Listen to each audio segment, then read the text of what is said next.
Hello everyone, Omni-sensei here with What If I Was Reborn as TOJI in DBZ with Frieza's Potential, Part 2. If you enjoy this content, please smash the like button. If you haven't already, please subscribe to the channel. Don't forget to check out the original story linked in the description. I hope you enjoy listening to it. The ship's central clock displayed 13 days, 18 hours, and 47 minutes since their departure from Earth. In mere hours, they would arrive at planet Namek. TOJI stood alone in the observation deck, gazing out at the endless expanse of stars. The past 2 weeks had been both monotonous and maddening. Each day, the pressure within him had built further, his power straining against his self-imposed restraints like a dam about to burst. The others had settled into their routines, training in the gravity chamber, studying the ship's systems, preparing strategies for their arrival. But TOJI had grown increasingly restless, his mood shifting between distant contemplation and barely contained excitement. He pressed his forehead against the cool glass of the viewport, watching as a distant green speck gradually grew larger. Namek! Their destination. And soon, the site of his liberation. Behind him, the door slid open with a soft hiss. TOJI didn't need to turn to know who it was. Bulma's key signature had become as familiar to him as his own over the past 2 weeks.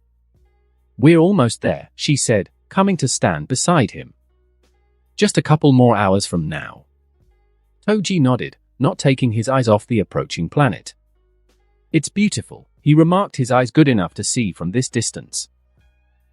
As Namek's features became more distinct, vast oceans of green water, islands of blue-green grass, and peculiar trees that resembled giant mushrooms.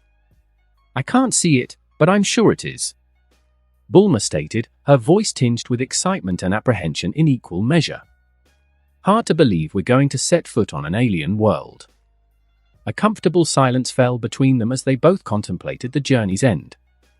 TOJI's mind was already racing ahead, imagining his confrontation with Frieza. Would the tyrant prove to be the challenge he craved? Would he finally be able to unleash his full power without fear of destroying everything around him? The ship's intercom suddenly crackled to life, interrupting his thoughts. "Everyone, please gather in the main control room," came Goku's unusually serious voice. "King Kai is trying to contact us. It's urgent." TOJI and Bulma exchanged concerned glances before hurrying toward the control room. Goku never used the intercom once since Bulma told everyone about it having been primarily used for when TOJI cooked. By the time they arrived, the others had already assembled, Goku standing with arms crossed, Gohan at his side, Piccolo in his characteristic meditative pose, Krillin nervously shifting his weight, Vegeta and Nappa maintaining their distance from the group, yet clearly interested. "What's going on?" Bulma asked, moving to check the ship's systems. "I don't know exactly," Goku replied.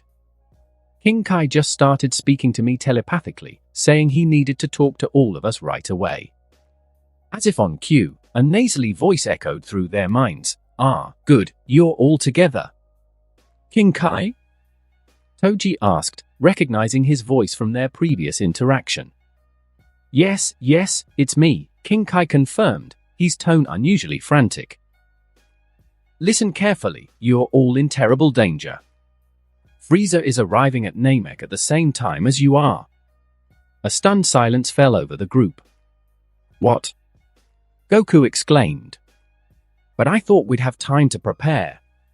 "That's impossible," Vegeta snarled. "Even Frieza's fastest ships take at least 3 weeks to reach Namek from the central planets, and those are the small ones, not the mothership."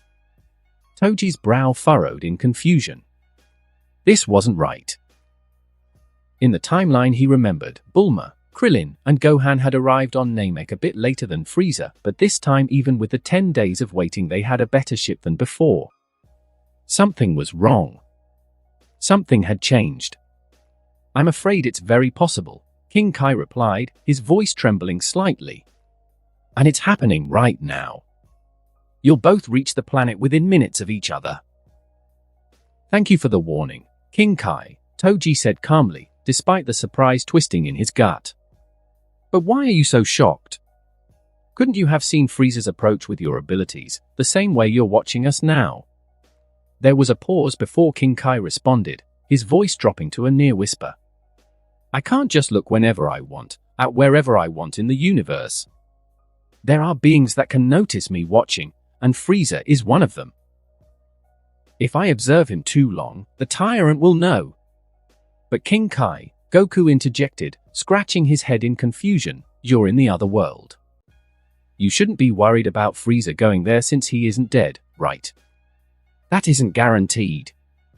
King Kai snapped, his voice rising with panic. Frieza is a freak of nature. There's no telling what he can do. He has the power to destroy the entire universe if he truly puts his mind to it. Toji crossed his arms, sinking deep into thought. The universe? That seemed excessive. Even for Frieza. He himself didn't think he could truly destroy the universe, but a single galaxy should be possible with enough effort. It wasn't as instinctual as his sense of stars or planets, which felt small compared to the presence of his ki. But if he remembered correctly, when Frieza blew up Namek in the original timeline, that explosion was visible from outside the galaxy. And Frieza had still been holding back significantly, fearing for his own safety. Maybe King Kai was right. Maybe Frieza, and by consequence himself, could destroy the universe. He stated the same in the show, if he remembered correctly. This world could be different, or Frieza's power has always been misunderstood in his previous life. There had been a lot of debate on it because of all the statements. Either way, Toji couldn't say for sure. I've searched a bit more, King Kai continued, breaking Toji from his thoughts. It appears that a week ago, Frieza arrived at Frieza Planet 891. There, he apparently switched his ship with an identical-looking one, but one far faster. A faster ship? Bulma asked, her curiosity piqued despite the dire situation. How much faster? Significantly, King Kai replied. There's some incredibly intelligent scientist who recently joined the Frieza Force. He made it. But no one in the Force knows him, besides the upper ranks. He only has direct contact with the Ginyu Force and above. Do you know anything about this scientist? Piccolo asked, his eyes narrowed. Very little, King Kai admitted. The only thing I could gather is that he has an orange mustache. Orange mustache? For some reason, that detail nagged at Toji's memory. Was there someone in the show with an orange mustache? If so, who was it? He couldn't recall. But this proved it further, things could be different, even those beyond his reach of influence. Thank you for the warning, King Kai, Toji said. Before you go, I have a question. What are the Namekians like and how many of them are there on Namek? The Namekians. King Kai seemed surprised by the question. They're a peaceful race who hate pointless violence and cruelty. One of the kindest peoples in the universe. As for how many, around 200 I believe. Why do you ask? That makes things easier, Toji nodded. I have one final request. Can you contact the Namekians as you're doing with us?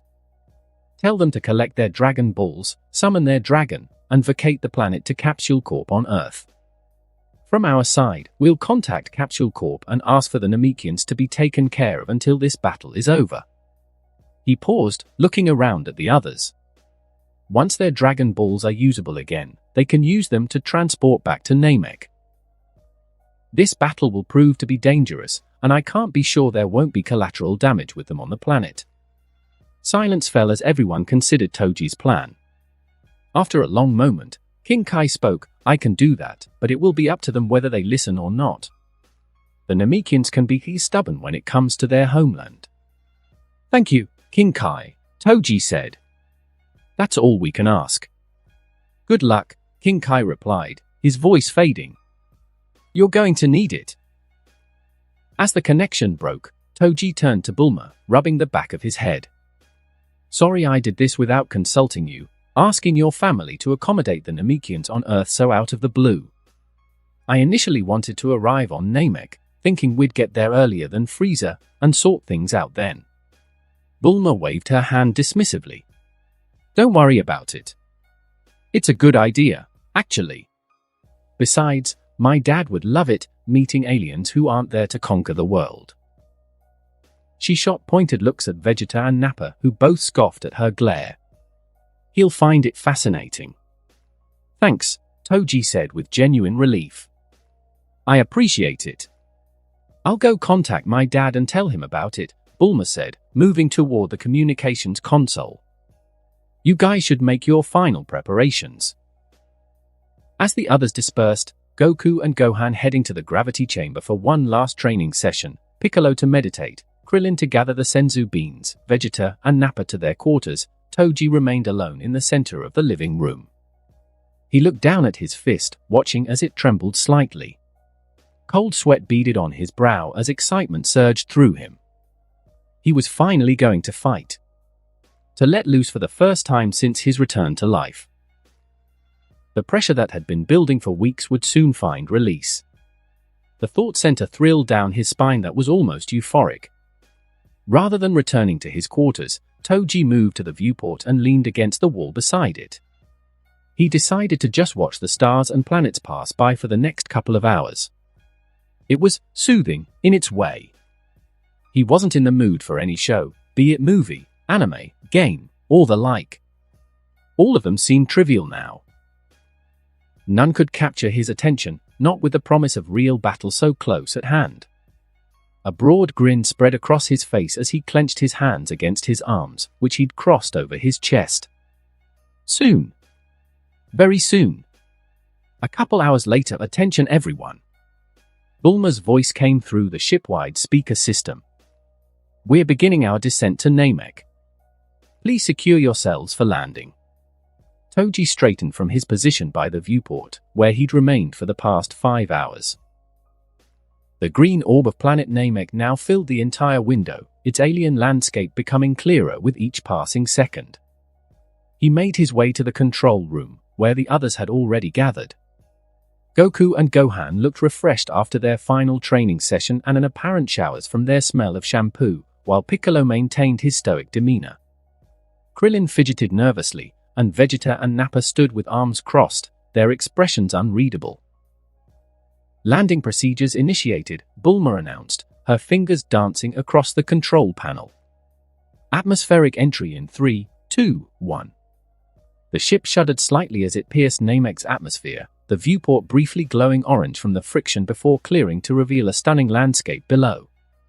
Vast oceans of green water stretched as far as the eye could see, dotted with islands covered in blue-green grass. Strange trees that resembled enormous mushrooms with blue tops swayed gently in the breeze. Multiple suns hung in the sky, casting an eternal daylight over the planet. It's beautiful, Gohan whispered, his face pressed against the glass. And about to become a battlefield, Piccolo reminded him grimly. The ship descended smoothly, settling onto a flat expanse of grass near the shore of one of the green oceans. The engines powered down with a soft whine. We've arrived, Bulma announced, checking the external sensors. Atmosphere is breathable. Gravity is slightly lighter than Earth's. Temperature is pleasant. TOJI was already moving toward the exit. Let's go. The ramp extended with a mechanical hiss, and TOJI was the first to step out onto the alien soil. The grass crunched softly beneath his feet, feeling remarkably similar to Earth's despite its blue-green hue. The air was clean and fresh, carrying a faint sweet scent unlike anything he'd experienced before. He took a deep breath, savoring the moment. His first step on an alien world. Under different circumstances, he might have taken time to appreciate the wonder of it all. But those thoughts were cut short as a massive shadow suddenly fell over them. Everyone's head snapped upward. There, descending through the atmosphere, was an enormous disc-shaped vessel, Frieza's flagship. "He's here," Vegeta growled, his body tensing. TOJI's lips curled into a smirk. It seemed Frieza had spotted their ship landing and decided to join them immediately. Perfect. For the first time in months, TOJI stretched his ki sense fully outward, beyond the confines of the ship, encompassing the entire planet. It seems the Namekians were still here. But he could sense a couple of them moving at high speeds. Darn. They still hadn't left, it seems. But he couldn't care about that right now. For now, he had something far more important before him. For there it was, Frieza's presence, a cold malevolence radiating outward like a black sun. The tyrant's key was tightly controlled but unmistakable in its malice. Frieza's ship hovered momentarily before beginning its descent about half a mile from their position, its massive size dwarfing their own vessel. "Everyone, stay alert," Goku warned, moving to stand beside TOJI. "We don't know what to expect." I can feel him," TOJI replied calmly. "Stay close to Bulma. Keep her safe." Goku nodded, understanding the unspoken message. TOJI intended to handle Frieza personally. The group tensed as Frieza's ship settled onto the ground with surprising gentleness for its enormous size. A long moment passed before a section of the hull slid open, extending a ramp to the Namekian soil. Two figures emerged first, one tall and slender with long green hair tied back in a braid, the other rotund and pink with spikes protruding from his head and arms. Zarbon and Dodoria, Vegeta identified them, his voice tight with barely contained rage.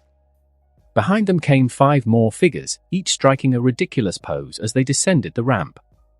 "The Ginyu Force," Nappa muttered, a bead of sweat forming on his brow. And finally, seated in a hovering pod, came the tyrant himself. Frieza descended slowly, his pod never touching the ground even as he left the ship. His appearance was exactly as TOJI remembered from the series, small in stature, with purple bio-gems adorning his head, shoulders, and chest, white and purple skin, and those cold, calculating red eyes. As Frieza's gaze swept over the assembled group, it finally locked with TOJI's. Charcoal black met blood red, both recognizing the other as worthy. Something electric passed between them, a recognition, perhaps, of kindred power. TOJI felt his excitement surge to near unbearable levels. The pressure that had been building within him for months demanded release. Without a word, TOJI began walking forward, his steps fast, the green grass rustling beneath his feet. "TOJI, wait!" Goku called out. "We should stick together." But TOJI ignored him, continuing his advance. He walked past Zarbon and Dodoria, who exchanged confused glances. Well, Zarbon purred, his voice dripping with disdain. "What do we have here? A brave little Earthling? One coming to greet Lord Frieza personally?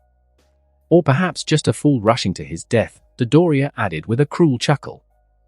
The Ginyu Force spread out slightly, their poses momentarily forgotten as they assessed this unexpected development. "Oi, who does this guy think he is?" Jais demanded, his Australian-accented voice carrying across the field. "Doesn't matter," Berta replied, his reptilian features twisting into a sneer. "No one approaches Lord Frieza without our permission."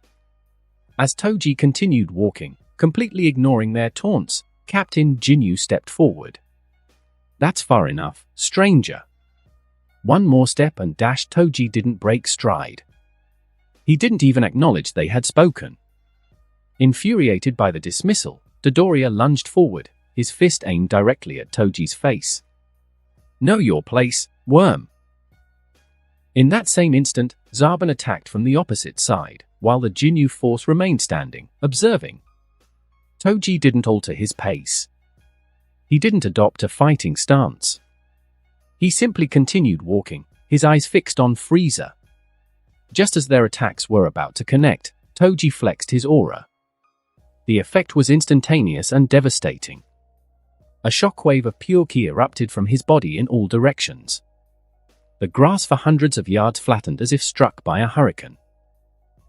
Zarbon, Dodoria, and the entire Ginyu Force, all in shock, were launched skyward like ragdolls caught in a tornado, their cries of surprise fading as they disappeared into the distance.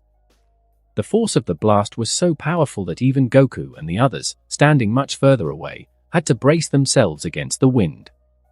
Trees bent, water from the nearby ocean was pushed back in a massive wave, and the very ground trembled beneath their feet. Only Frieza remained unmoved, his hovering pod perfectly steady in the face of the ki eruption. His expression, however, had changed from mild curiosity to intense interest. Toji continued his approach until he stood directly before the tyrant, close enough that they could speak without raising their voices. A battle-hungry grin spread across his face as he gazed up at the seated emperor. "Hello, Your Highness," he said simply. "I've been looking forward to meeting you." Frieza's red eyes narrowed as he studied the human standing before him. The tyrant's expression shifted from mild surprise to interest, his tail swaying lazily behind his hovering pod. "Oh? And who might you be?" Frieza asked, his voice cultured and refined despite the menace lurking beneath. "Toji Fushiguro, Your Highness," came the calm reply. "A human. From Earth." Seeing no reason to hide it, knowing Frieza is merely being polite as his own forces just recognized him as an Earthling. "Human, you say?" Frieza's lips curled into a cold smile as his gaze flickered briefly toward Vegeta. "Isn't that the planet where the other set of Dragon Balls resided? The ones Vegeta went to obtain?" Vegeta gritted his teeth, clenching his fists as he steadied his stance. Every muscle in the Saiyang Prince's body tensed, anticipating an attack. Years of serving under the tyrant had taught him to expect punishment for even the smallest slights. But Frieza made no move toward him. Instead, the Emperor's attention shifted to his elite soldiers, who were now groaning and struggling to their feet after Toji's casual ki eruption had sent them flying. Captain Jinyu pushed himself up, his purple face contorted with shock and humiliation. Zaban's perfect hair was disheveled, dirt staining his elegant armor. Dodoria looked the most outraged, his pink face flushed an even deeper shade as he sputtered incoherently. My, Frieza remarked, his tone conversational as if discussing the weather. "You've certainly done a number on my men. And by doing nothing but bursting your energy a little bit." He tapped a finger against his chin thoughtfully. "Tell me, Toji Fushiguro, would you consider joining me?" The question hung in the air, shocking everyone present. Krillin's jaw dropped, while Piccolo's eyes narrowed suspiciously. Even Goku seemed taken aback. "You could become my general," Frieza continued smoothly. "Since you've bested Captain Jinyu, you'd clearly be the strongest of my forces. You'd live a life of luxury." The tyrant's tail swished as he leaned forward slightly. "I'd even give you an entire cluster of solar systems to rule over if you wish." Such a powerful, respectful, and good-looking being as yourself should surely see the wisdom in that, rather than standing in my way. From the ship's viewports, countless soldiers watched with bated breath. Some whispered among themselves, unable to believe what they were hearing. Lord Frieza, offering such generosity to a complete stranger? Did he just call him good-looking? Jeice whispered to Berta, who shrugged in confusion. Toji chuckled, not expecting that, just like Jeice, but remembering Frieza saying the same to Yamcha when he first met him. The sound genuine and warm despite the tension permeating the air. "I respectfully decline, Your Highness." His eyes gleamed with anticipation. "I've come here for the sole reason of fighting you, Uda, being known as the mightiest in the universe." He gestured casually toward Vegeta. "Vegeta has been quite adamant about how powerful you are, telling me the grand tales of your might and conquests. It's the reason I spared his life, him leading me to you." "Ho ho ho ho!" Frieza's laugh echoed across the Namekian landscape. If Vegeta knew to speak so well more openly, then perhaps things would have ended up better for him. The Emperor's expression suddenly hardened, his crimson eyes narrowing as he turned his gaze toward the Saiyang Prince. "But that is in the past. Now you will die for your treachery." The words hung in the air like a death sentence. Vegeta's face remained stoic, though sweat beaded on his forehead. It was Nappa who finally snapped. "Treachery," the massive Saiyang roared, stepping forward with fists clenched. "How could we be the traitors when you are the one who betrayed us? You destroyed our planet because you feared a stupid legend, while we served you faithfully our entire lives." Nappa's outburst shocked everyone, none more than Vegeta, whose eyes widened at his former subordinate's suicidal courage. "The fool," Vegeta thought, unable to move. "He's killed himself." Frieza's expression darkened with cold fury. You dare raise your voice against me? I do not tolerate such insolence, he stated flatly, raising his index finger toward Nappa.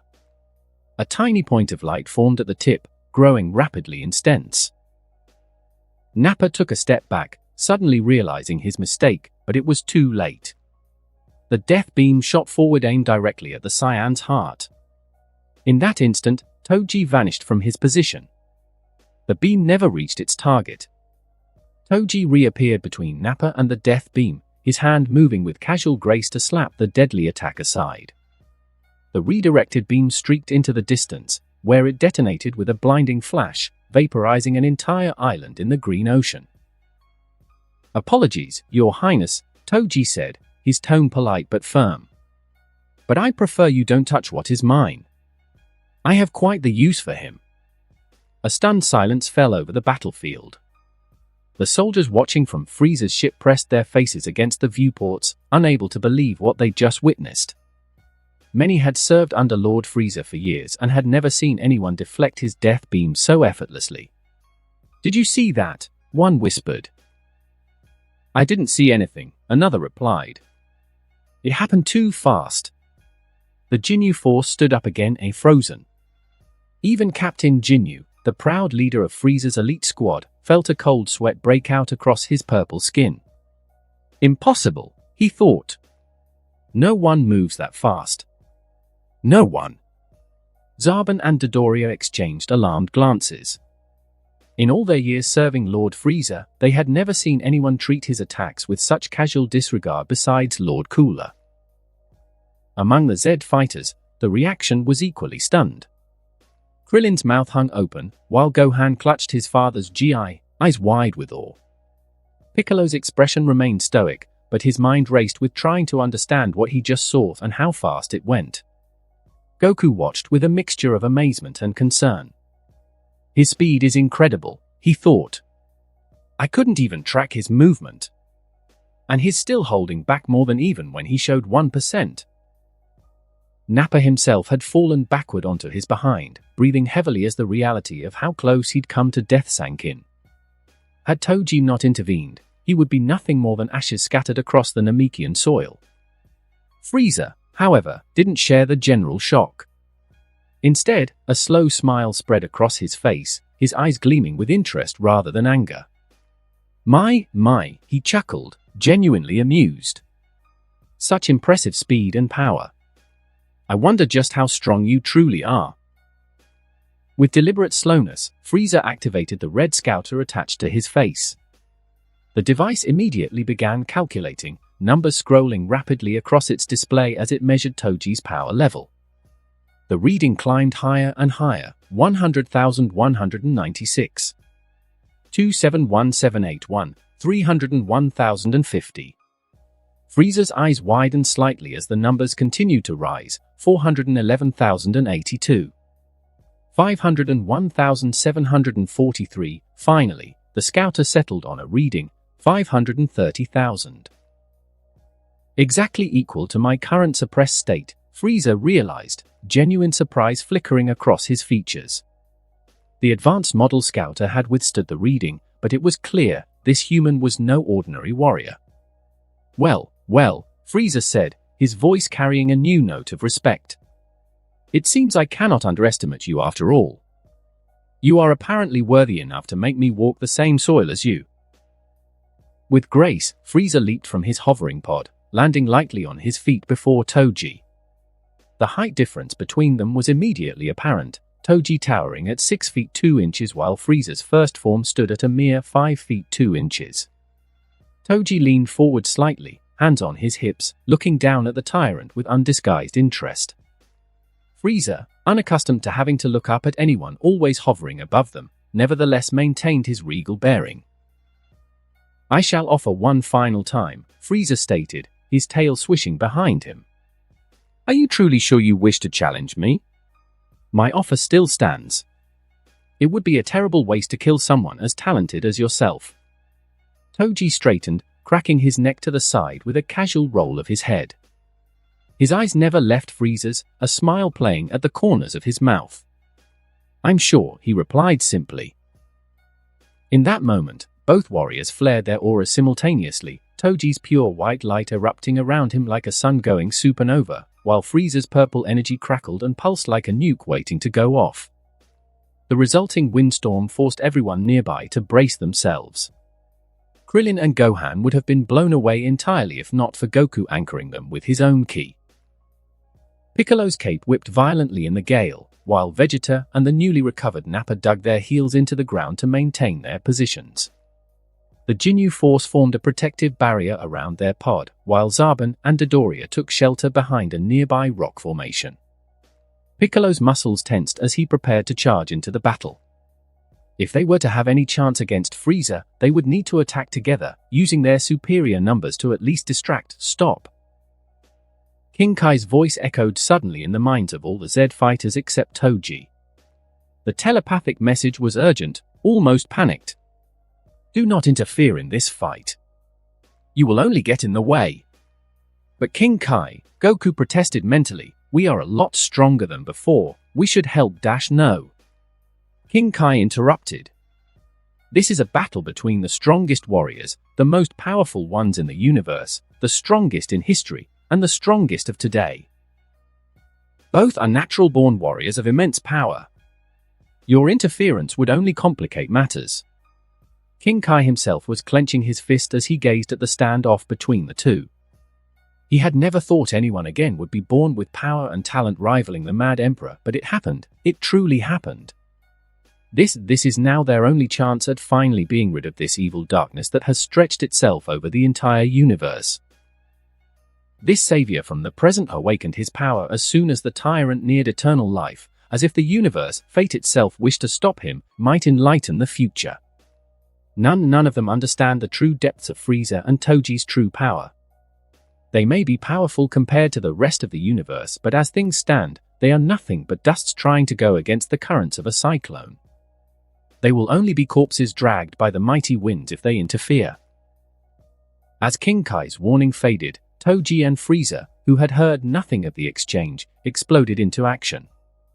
They moved simultaneously, closing the distance between them in the blink of an eye. Frieza's fist shot forward with devastating speed, aimed directly at TOJI's face. The human's forearm rose to meet it, blocking the blow with perfect timing. The impact created a shockwave that rippled outward, flattening the blue-green grass for hundreds of yards in all directions. The ground beneath their feet cracked, spiderweb fractures spreading outward from the point of contact. For a moment, they remained frozen in that position, Frieza's fist pressed against TOJI's forearm, their auras swirling and clashing where they met. Their eyes locked, each taking the measure of the other. Then, a smile spread across both their faces, Frieza's cold and calculating, TOJI's eager and wild as they burst away and made distance. Frieza took his characteristic pose, legs brought together, arms spread at the height of his waist, while TOJI took an unseen-before stance, arms raised upright, spread open to his sides, hands open, legs wide, feet digging into the ground, a wide grin on his face. You should know, warrior, Frieza began, you're the challenger here, not me. Like many challengers before you, you will see the fruitlessness of your efforts. Don't think you have what it takes to claim the title of strongest from me. For if you you are sorely mistaken. TOJI's grin only split wider, nah, I'm sure I'll win. As soon as their words finished, they burst into battle once more. The battle to decide the strongest mortal in the universe has finally begun. The impact of their clash sent ripples through the air, disturbing the Namekian atmosphere as TOJI and Frieza separated, each sliding back several meters across the blue-green grass. Frieza's tail lashed behind him, carving a shallow groove in the soil as he reassumed his characteristic stance, legs together, arms spread at waist height, palms facing outward. His crimson eyes gleamed with something beyond mere battlelust. There was curiosity there. Across from him, TOJI settled into his own stance, legs spread wide for stability, arms raised and open at his sides, fingers splayed. The human's grin stretched across his face, wild and eager, yet his eyes remained sharp and calculating. You should know, warrior, Frieza began, his voice carrying easily across the battlefield, you're the challenger here, not me. Like many challengers before you, you will see the fruitlessness of your efforts. The tyrant's tail curled elegantly behind him as he continued, "Don't think you have what it takes to claim the title of strongest from me. For if you do, then you are sorely mistaken." TOJI's grin only widened further. "Nah, I'm sure I'll win." The simplicity of the response seemed to amuse Frieza, whose lips curled into a cold smile. Then, without warning, both warriors vanished, their forms blurring as they moved at speeds beyond simple mortal perception. They reappeared in the center of the field, Frieza's fist connecting with TOJI's forearm in another thunderous clash. The ground beneath them cratered from the force, chunks of earth rising into the air before gravity reclaimed them. TOJI countered immediately, his knee driving upward toward Frieza's midsection. The Emperor twisted, his tail whipping around to strike at TOJI's exposed side. The human caught the appendage mid-swing, using the momentum to spin and launch Frieza toward a nearby plateau. Frieza righted himself mid-flight, his feet touching the rock face for only an instant before he propelled himself back toward TOJI like a bullet. His horns lowered, aiming to impale the human. TOJI sidestepped, his hand shooting out to grab one of Frieza's horns. Using the tyrant's momentum against him, he pivoted and slammed Frieza into the ground. The impact sent dirt and debris flying skyward, but Frieza was already moving again, his tail lashing out from the dust cloud to wrap around TOJI's ankle. With a sharp tug, he pulled the human off balance and fired a purple energy blast from his fingertip. TOJI twisted in midair, the death beam grazing his shoulder as he brought his hands together. "Let's see if I can do this right, it's one of Vegeta's favorites," he muttered, focusing his ki between his palms. "Gallic gun!" The purple beam erupted from his hands, mimicking Vegeta's signature technique with surprising accuracy. Frieza's eyes widened slightly before he countered with his own energy wave, the two beams colliding in and illuminated the Namekian landscape in purple light. Meanwhile, the rest of Frieza's forces had recovered from TOJI's initial ki burst and were now facing off against the Z fighters. Captain Ginyu directed his squad with sharp hand signals, while Zarbon and Dodoria flanked them on either side. "Riku, take the bald ones. Berta and Jais, handle the Namekian. Guldo, the child is yours," Captain Ginyu ordered, his gaze fixed on Goku. "I'll handle the Saiyang called Kakarot myself." Vegeta scoffed, crossing his arms. "And what about me, Ginyu? Have you forgotten who the Prince of all Sairs is?" Captain Jinyu's lips curled into a smirk. "Oh, I haven't forgotten, Vegeta. Lord Frieza has special plans for traitors like you. Too bad he won't get the chance to implement them," Vegeta replied coldly, his aura flaring around him. "I'm not the same warrior who left planet Frieza number 79. My power has grown exponentially." Nappa stepped forward to stand beside his prince, his massive frame dwarfing most of the Ginyu force. "And I'm not the same either. We're going to crush you insects." Zarbon flicked his long green braid over his shoulder, his expression one of elegant disdain. Such bold words from the Emperor's cast-offs. "Perhaps we should remind you of your place in the hierarchy." "Enough talk!" Piccolo growled, removing his weighted cape and turban, throwing them aside. The items crashed to the ground, creating small craters. "If you're going to fight, then fight." Krillin moved closer to Gohan, his stance protective despite the boy's power being more than his. "Stay sharp, Gohan. These guys aren't like anything we've faced before." Gohan nodded, his young face set with determination. "I'm ready, Krillin." The standoff lasted only a moment longer before both sides exploded into action. Riku charged at Krillin, his massive fist cocked back for a blow. The bald monk dodged with surprising speed, countering with a kick that caught the giant off guard. Berta and Jais moved in tandem, their coordinated attacks forcing Piccolo on the defensive. The Namekian's arms blurred as he blocked and parried their strikes, his expression never changing from its stoic concentration. Guldo faced off against Gohan, the four-eyed alien's breath held as he froze time around them. In the frozen world, he positioned himself behind the half Saiyan, preparing to strike when time resumed. Captain Ginyu and Goku circled each other, each measuring the other's stance and movements. I've heard stories about you, Kakarot. The scout has bestowed quite the interesting information, Jinyu said. The low-class Saiyang who defeated Raditz, a mid-class warrior nearing elite and allied with a monster to defeat Prince Vegeta. Impressive for someone of your background. Goku's expression remained focused. My name is Goku, and I don't care about Sairs and their class systems. All I care about is protecting my friends and family. Noble sentiments, Jinyu mocked, but they won't save you from dash. His words were cut short as Vegeta appeared behind him, driving his fist into the captain's kidney. Jinyu stumbled forward, directly into Goku's waiting knee. How'd I like that, Jinyu? Your power level of 176,000 is nothing compared to mine now, Vegeta stated with a smirk. Zarbon and Dodoria found themselves facing Nappa, whose power had grown far beyond what they remembered. The massive Saiyan's fist connected with Dodoria's face, sending the pink alien flying backward with blood spurting from his broken nose. Impossible! Zarbon gasped. Your power level is dash far beyond yours, Nappa finished with a cruel grin. Want to see what else has changed? Without waiting for an answer, he opened his mouth wide, gathering energy for his attack. Above the chaotic battlefield, TOJI and Frieza continued their dance of destruction. Their energy beams had dissipated, and they were once again engaged in close combat, their movements too fast for most observers to follow.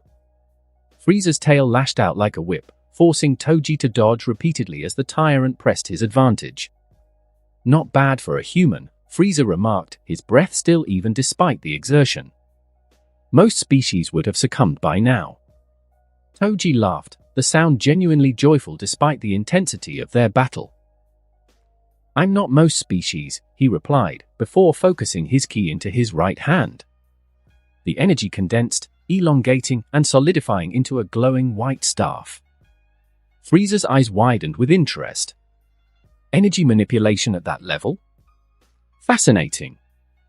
TOJI twirled the ki staff expertly, the movements fluid and practiced despite his relatively short training period. He had absorbed Goku's power pole techniques through observation alone, integrating them into his natural fighting instincts. Let's see how you handle this, TOJI challenged, lunging forward with the staff extended. The weapon grew in length mid-thrust, nearly catching Frieza off guard. The tyrant twisted aside, his hand grabbing the staff only to find it burning his palm. He released it with a hiss of surprise rather than pain. Energy that maintains solid form yet retains its burning properties? Most impressive. TOJI continued his assault, the staff changing length and direction with each attack. Sometimes it extended to catch Frieza when he thought he was at a safe distance, other times it contracted suddenly depending on how much ki he instilled in it, allowing TOJI to close the gap for a physical strike and deal easier with that annoying tail. Frieza adapted quickly, his movements becoming more precise as he learned to anticipate the staff's changes. With a sudden burst of speed, he appeared behind TOJI, his tail wrapping around the human's throat. Creative, Frieza acknowledged, but predictable after a while. TOJI didn't struggle against the hold. Instead, he allowed his ki staff to dissipate, the energy flowing back into his body. Then, with a sharp exhalation, he expelled ki from every pore, creating a repulsive force that broke Frieza's grip. The tyrant was pushed back several meters, his feet carving trenches in the Namekian soil. My, he chuckled. You're full of surprises. I'm just getting started, TOJI replied, his hands moving in circular patterns as he gathered ki between them. The energy took shape, forming into a swirling disc of razor-sharp power, an adaptation of Krillin's Destructo disc, but with TOJI's own modifications. Instead of throwing it immediately, he compressed the disc further, until it was only the size of his palm but glowing power. Then, with a flick of his wrist, he sent it flying toward Frieza. The tyrant dodged easily, but the disc changed direction mid-flight, curving to follow him. Frieza's eyes narrowed as he realized the attack was being controlled telepathically. He fired a death beam at it, but the disc split into 3 smaller discs, each continuing to pursue him. Persistent little things, aren't they? Frieza remarked, weaving through the air. He raised his hand, gathering purple energy before firing a barrage of death beams that destroyed 2 of the discs. The third, however, managed to slice across his cheek, drawing a thin line of purple blood. Frieza touched the wound with his fingertip, examining the blood with mild surprise. "First blood to you," he acknowledged. "It's been quite some time since anyone has managed that." TOJI nodded in acknowledgement of the compliment. "You're as good as advertised. I haven't had to try this hard since, well, ever." This caught Frieza's attention. "Oh? You've never been challenged before? How interesting." The tyrant's tail swished thoughtfully. "Have you trained extensively for this encounter?" TOJI shook his head, blocking a sudden tail strike with his forearm. "I only started training about a month ago or so, and for 10 days at most at that. What about you?" He told Frieza this truthful information since he was interested in whether the tyrant trained himself or not. If Frieza some way sensed he was lying, perhaps he wouldn't tell him. This information would possibly decide how he will deal with the Emperor. Frieza chuckled, the sound strangely melodic coming from such a feared being. "It depends on what one defines as training. I've had some fights with my older brother, Cooler. They were all quite short though, and I've won all of them, of course." This information made TOJI's expression turn slightly more serious. "Did you become stronger from those fights?" A smirk spread across Frieza's face as he gathered energy between his palms, compressing it into a dense sphere. "Yes, a lot in fact." The revelation gave TOJI pause. If Frieza had grown stronger just from those brief encounters, was he still something he himself could handle? By how much did he grow exactly? Internally, TOJI debated with himself. As they stood now, he could instantly increase his power and kill Frieza if the tyrant proved too dangerous to let live. But that would be such a waste. He himself needed strong opponents to grow in strength, and other methods of training weren't easy to come by. He had been practicing the Kaioken extensively and had grown stronger from the muscle tears and healing, his own power level now 25% more than before at full power, reaching approximately 150 million at his maximum. If it came down to it, he could fall back on the Kaioken. While TOJI was lost in thought, Frieza launched the compressed energy sphere. It moved deceptively slowly at first, then accelerated to blinding speed. TOJI snapped back to attention just in time, creating another key staff and batting the sphere away. The deflected attack struck a distant mountain, vaporizing it instantly. The explosion sent shockwaves across the landscape, the distant boom reaching them seconds later. Distracted. Frieza taunted. "Perhaps I overestimated you." TOJI's focus returned fully to the battle. He extended his key staff, then surprised Frieza by separating it into 2 shorter staves, one in each hand. "Just thinking about how much fun this is," he replied, spinning the staves. He launched forward, the twin weapons becoming blurs as he attacked from multiple angles. Frieza dodged and blocked, his expression showing genuine enjoyment of the challenge. The tyrant retaliated by gathering ki in both hands, forming it into curved blades that extended from his forearms. "Two can play at energy manipulation," he declared, parrying TOJI's staff strikes with his newly formed ki blades. The clash of their energy weapons created sparks of light that rained down on the battlefield below, where the other fights continued to rage. Guldo's time freeze had worn off, forcing him to take another deep breath. But as time resumed, Gohan was no longer where he had been. The half-Saiyan's instincts had warned him of danger and moved him the instant he felt control of his body return. "Over here!" Gohan called, his voice coming from above. Guldo looked up just in time to see the boy's foot connecting with his face. The impact sent the four-eyed alien tumbling across the ground. "Why you little dash?" Guldo sputtered, spitting out dirt and blood. He drew another deep breath, preparing to freeze time again. Meanwhile, Recoome was finding Krillin a more formidable opponent than expected. The monk's speed and precision were making up for his relative lack of raw power. "Stand still, Baldy!" Recoome growled, his massive fists creating craters wherever they struck the ground.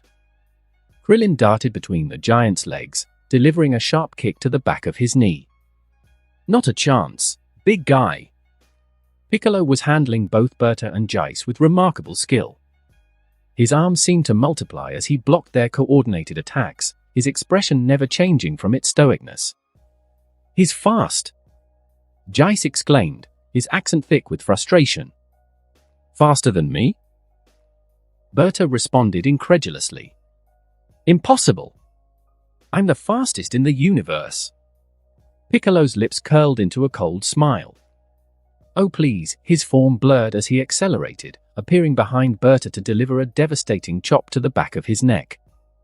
Captain Ginyu was finding himself outmatched against the combined efforts of Goku and Vegeta. The Saiyang Prince's power had indeed grown exponentially, and Goku's technique was flawless. "This can't be happening," Ginyu muttered, blood trickling from the corner of his mouth. "Lord Frieza will dash." "Frieza is busy," Vegeta cut in, his voice dripping with disdain. "And soon, he'll be dead. Just like you." Nappa's battle against Zarbon and Dodoria was turning into a one-sided massacre. The pink alien was already unconscious, his body embedded in a crater, while Zarbon had been forced to transform into his monstrous true form. "You've gotten stronger, Nappa," Zarbon acknowledged, his voice deeper and rougher in this form. "But you're still just a monkey." Nappa's response was a brutal uppercut that sent Zarbon flying upward. "And you're still just dead," he roared, gathering energy for a Bomber DX. Above the battlefield, the duel between TOJI and Frieza had escalated further. They were now moving so quickly that they appeared as little more than streaks of light to those below, their clashes creating thunderous booms that echoed across the Namekian landscape. TOJI had abandoned his energy staves in favor of pure hand-to-hand combat, his strikes precise and powerful. Frieza had dismissed his keyblades as well, meeting the human blow for blow. "I must admit," Frieza said between exchanges, "you're providing more entertainment than I've had in decades." TOJI grinned, blocking a tail strike with his forearm. "Glad to hear it. I was worried you might be getting bored." Their battle carried them across the sky, over oceans and mountains, each testing the other's limits without fully committing to all-out warfare. It was as much a dance as it was a fight, two natural-born warriors exploring each other's capabilities. Frieza suddenly broke away, flying upward until he hovered high above the battlefield. With a casual gesture, he lifted an entire mountain from its foundation, the massive rock formation rising into the air surrounded by his purple aura, descending on top of his raised him. "Let's see how you handled this," the tyrant called down, preparing to throw the mountain at TOJI. But before he could complete the action, something strange happened. The world around them seemed to freeze. The mountain suspended motionless above Frieza's head, the battles below paused mid-action, even the waves in the green ocean stopped mid-crest. For the first time the time stop affected their fight. But both TOJI and Frieza, of course themselves, remained unaffected, too powerful for something as measly as a green bug's ability to affect them. They exchanged a confused glance before looking down to identify the source of the disturbance. Below them, Guldo was running across the battlefield, his cheeks puffed out as he held his breath to maintain his time-freezing ability. He was clearly fleeing from something, likely Gohan, and had inadvertently caught TOJI and Frieza in his field of effect. Frieza sighed in annoyance, the mountain still suspended on his hand raised above his head. "Guldo," he called out, his voice carried with ki echoing in the frozen world. The four-eyed alien skidded to a halt, looking up in shock as he realized his emperor was aware and moving within his stop time. "Lord F. Frieza," Guldo stammered in his own mind as he continued to hold his breath. "I don't appreciate my fun being interrupted like this," Frieza stated coldly, gesturing to the mountain he was still holding aloft with one hand. Guldo began to tremble, his four eyes widening in terror. Guldo wanted to begin to speak to apologize, but before he could respond, TOJI simply pointed his index finger at the alien and released a thin beam of white light, identical to Frieza's death beam but in TOJI's signature color, shot from his fingertip, piercing straight through Guldo's heart. Time resumed its normal flow as Guldo collapsed, the light fading from his four eyes. The battles below continued as if nothing had happened, though Gohan looked around in confusion, having lost track of his opponent. Frieza turned to TOJI, annoyance on his face. Was that really necessary? I was about to order him to stop. TOJI twirled his again newly created white ki staff casually, shrugging. He seemed like a nuisance. Frieza hurled the mountain at TOJI, who extended his staff and slapped it away with surprising ease. The massive rock formation sailed through the air, crashing into the distant ocean with a big splash. Frieza agreed, launching himself at TOJI again, their conversation continuing between blows. But he had his uses. Only someone on my level could move within the world of stop time, which allowed me to have quite entertaining moments through the years when I made use of that fact. TOJI ducked under a tail swipe, countering with an upward staff strike that Frieza barely avoided. Is that why you kept him around? Despite his obvious weakness compared to the others. Indeed, Frieza confirmed, firing a barrage of death beams that TOJI deflected with rapid spins of his staff. He was my favorite after Jinyu, actually. Such a unique ability deserves recognition, don't you think?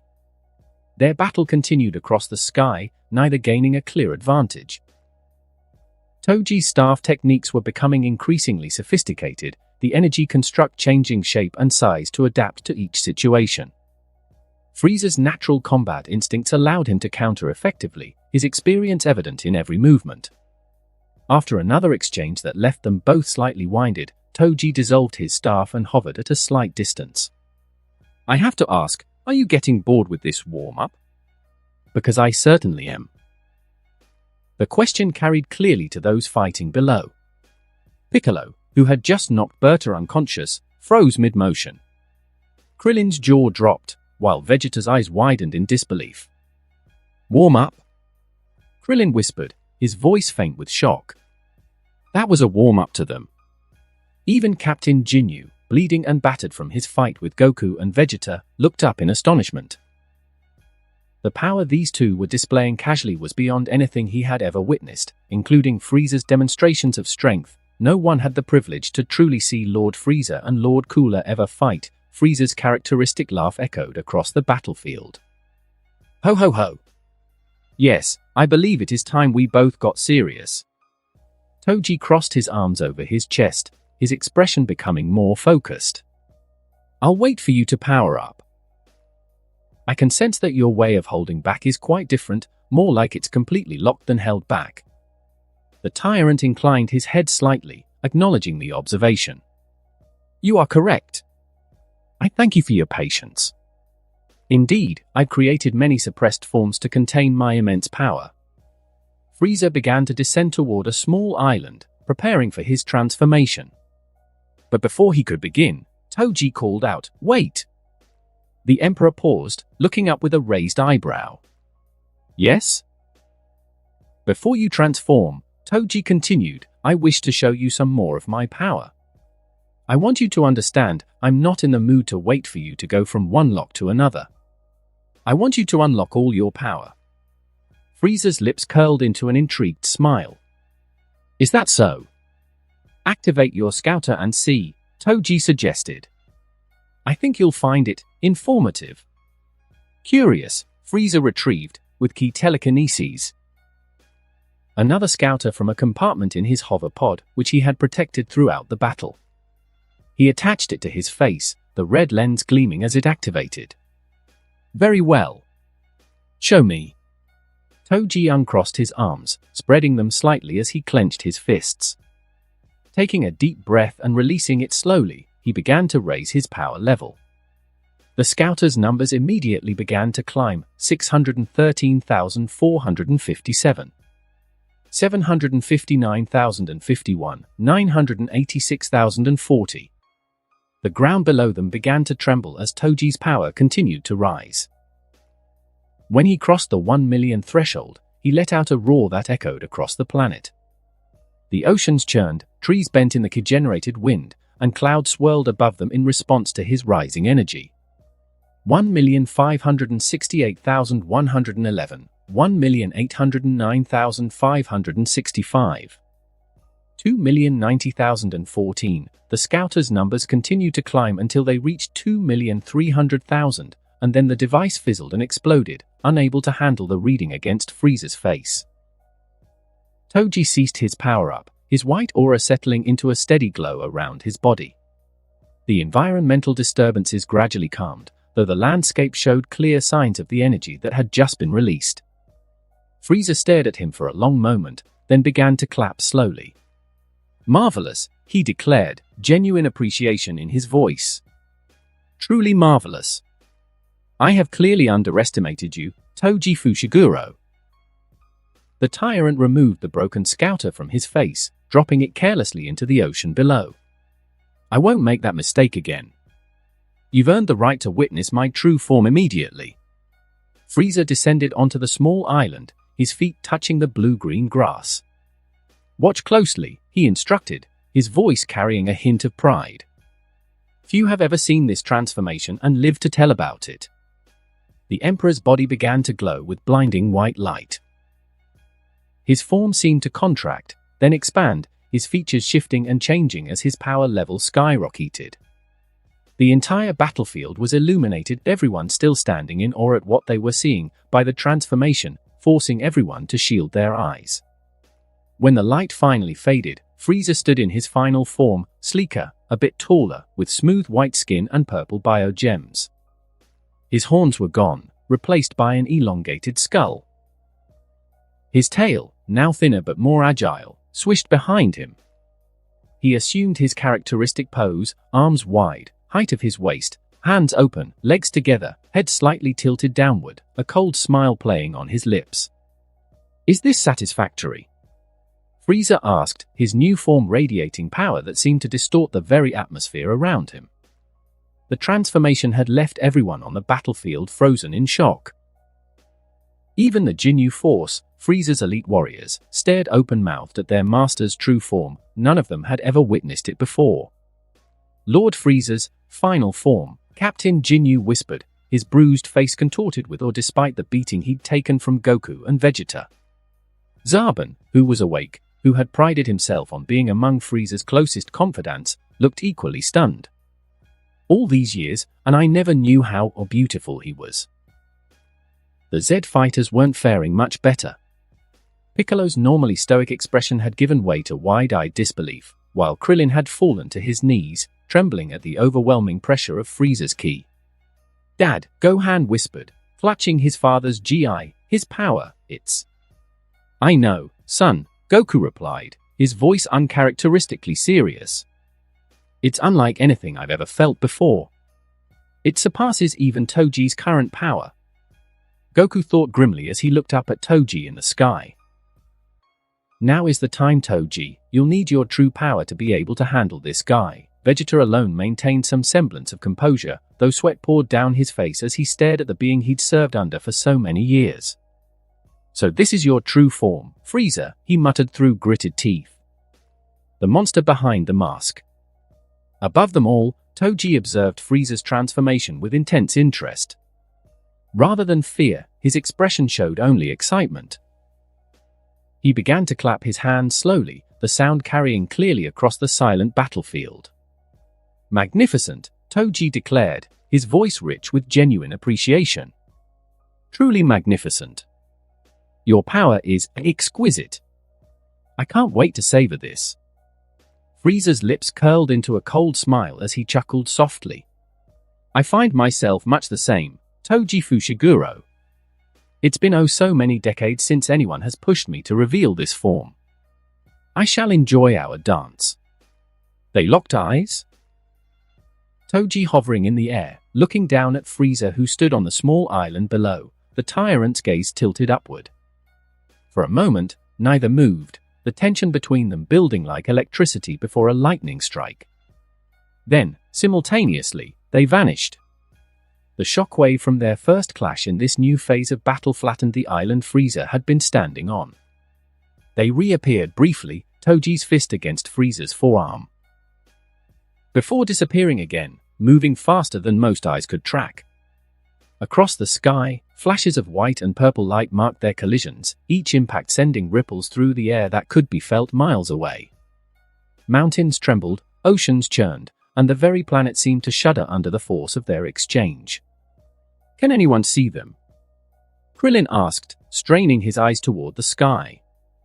"Barely," Piccolo replied, his enhanced Namekian vision struggling to follow the battle. "Their speed is beyond comprehension." High above, TOJI and Frieza fought with increasing creativity. No longer content with simple physical exchanges, Frieza extended his finger, creating not one death beam but dozens, a web of purple energy that surrounded TOJI from all angles. "Let's see you escape this," Frieza purred, his tail swishing elegantly behind him. TOJI didn't try to dodge. Instead, he spun rapidly, creating a sphere of white ki around himself. As the death beam struck the barrier, they were absorbed and redirected, shooting back toward Frieza. "Returning my gifts," Frieza remarked, slapping the redirected beams casually. "How thoughtful." TOJI grinned, then brought his hands together. Between his palms, energy began to coalesce, not into a beam or blast, but into a pattern. The energy solidified into what looked like a snowflake of pure ki, spinning rapidly. "Try this on for size," TOJI called, launching the construct toward Frieza. As it approached, the snowflake suddenly expanded, each point extending into razor-sharp blades that rotated in different directions. Frieza's eyes widened slightly at the unexpected attack before he countered with his own innovation, creating a sphere of compressed ki around his hand that he used to catch the spinning construct. The energies clashed, creating sparks that rained down like purple and white meteors. With a twist of his wrist, Frieza crushed TOJI's energy construct, dissipating it into harmless particles. "Impressive control," Frieza acknowledged, studying TOJI with growing interest. "Most warriors can only manage crude blasts. You shape ki as if it were clay." "I could say the same about you," TOJI replied, already forming his next attack, a series of ki rings that hovered around him like Saturn's rings. Below them, the battles between the Z fighters and Frieza's forces continued, though many combatants found themselves distracted by the godlike display overhead. Goku had just delivered a devastating Kaioken-enhanced kick to a soldier when he paused, looking upward. "Their control is amazing," he murmured. "They're not just using raw power. They're creating techniques on the fly." "Focus, Kakarot!" Vegeta snapped, deflecting a blast from Captain Ginyu. "These insects still need exterminating." Captain Ginyu, despite his battered state, laughed. "Bold words from a traitor, Vegeta." "Lord Frieza will dash again, you mongrel. Your Lord Frieza is busy," Vegeta interrupted, driving his fist into Jinyu's stomach. "And you're finished." The Saiyang Prince followed with an uppercut that sent Jinyu crashing into a nearby plateau. The captain struggled to rise, blood trickling from his mouth as he assessed his options. The battle was clearly lost. The Z fighters had proven far stronger than anticipated, and if he tried body change, that god above him may kill him like he probably killed Guldo before he could really do it. Meanwhile, Piccolo had dispatched both Jeice and Berta, the unconscious aliens lying in craters formed by their impacts. Krillin had managed to overcome Recoome through superior speed and technique rather than raw power. Gohan, having lost track of Guldo after TOJI eliminated him, had joined his father in clearing out the remaining soldiers. Nappa stood triumphant over the now truly unconscious forms of Zarbon and Dodoria, the massive Saiyan's power having surpassed both of Frieza's lieutenants combined. He looked up at the aerial battle with a mixture of awe and fear, remembering how close he'd come to death at Frieza's hands. In the sky, TOJI launched his ki rings at Frieza. Each ring expanded and contracted as it flew, making their trajectory unpredictable. Frieza dodged most but caught the last one, examining it briefly before crushing it between his fingers. "A novel approach," the Emperor commented, "but ultimately futile." Frieza countered by creating what appeared to be a miniature sun between his palms, a dense sphere of energy that pulsed with power. With a casual flick, he sent it toward TOJI, who created a ki staff to bat it away. The sphere, however, split into hundreds of smaller orbs upon impact, surrounding TOJI in a grid. Frieza closed his fist, and the orbs converged simultaneously. TOJI's response was instantaneous. he created a spherical barrier around himself, then expanded it violently. The explosion scattered Frieza's attack and created a momentary opening that TOJI exploited, closing the distance between them with blinding speed. Their exchange of blows became a blur, each strike precisely aimed, each block perfectly timed. TOJI incorporated elements of all three fighting styles he'd studied: Vegeta's ruthlessness, Piccolo's strategy during battle, and Goku's adaptation and creativity. Frieza matched him technique for technique, his centuries of experience with ki and seeing people fight evident in every movement. "You fight well for someone so new to their power," Frieza remarked between exchanges. "Most would be overwhelmed by such strength, using it clumsily like a child with a new toy." TOJI blocked a tail strike and countered with an elbow to Frieza's ribs. "I'm a fast learner." "Indeed," Frieza agreed, catching TOJI's follow-up punch. "It's honestly a shame I'll have to kill you. I've actually taken quite a liking to you." "Funny," TOJI replied, breaking Frieza's grip with a burst of ki. "I was thinking the same about you." Frieza paused momentarily, genuine surprise crossing his features. "Oh? I thought you'd be like all the others, seeing me as the epitome of evil, believing my death necessary for the universe's salvation." TOJI laughed, creating twin ki blades that extended from his forearms as he resumed his assault. "Sure, you're evil. But really, what's the difference between you and Vegeta right now? If I can look the other way for Vegeta because he has his uses, I can do the same for you because of how useful you are to growing my own strength." He paused, delivering a series of rapid strikes that Frieza parried with his own energy constructs. "And possible redemption." "Redemption?" Frieza laughed, the sound echoing across the battlefield as he countered TOJI's blades with a whip-like extension of his tail, now charged with purple energy. "How delightfully naive. There is a flaw in your reasoning.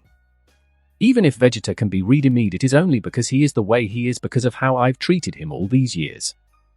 The Monkey Prince's atrocities were on my orders." Their battle carried them across the Namekian sky, energy clashing against energy as they continued their conversation, a bizarre conversation during their fight.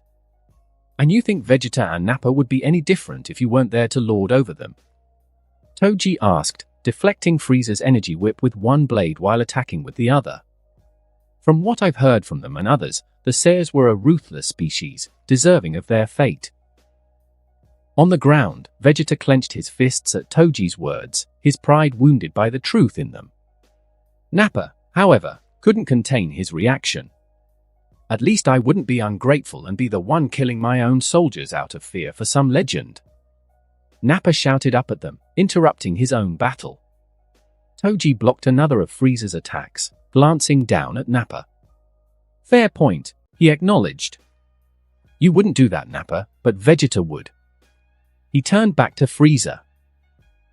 "The thing separating you and Vegeta is power and power only. If Vegeta had your power, he'd be exactly the same. There's no denying that, even your prince isn't denying it." Vegeta gritted his teeth as he kicked Captain Ginyu hard in the chest, sending him crashing into a mountain. "What of it?" he shouted angrily. "Does that mean you'll kill me too after Frieza?" TOJI sighed, parrying another of Frieza's increasingly powerful strikes. "You're missing the point. I'm a person who doesn't look at action solely, but at a person's state of heart. The state of heart is most important. That's simply what I'm trying to convey and nothing more. Answering Frieza's question is all." Frieza chuckled as they continued fighting, their power levels steadily increasing as each tested the other's limits. "That's quite an interesting perspective, the first I've ever heard of it. Most people just come and go, saying I killed their loved ones, seeking revenge. I've literally made a mental list of their most cliché catchphrases. Let me guess a couple," TOJI said, a mischievous glint in his eye. "You killed my family." Yes, number one on the hit parade." "How original," Frieza replied, his tone dripping with sarcasm. "This is for my people." TOJI continued, blocking a tail strike. "Truly heartwarming. I've heard it from at least 7 species this month. I'll never forgive you." "Not even a little?" Tragic. I swore I'd avenge them. Yes, oaths, blood, honor, vengeance, I've heard it all before. You're a monster. Do keep the flattery coming. I'll stop you no matter what. So dramatic. You should write for the theater. Your reign of terror ends here. Really? Because I had it penciled in for another decade.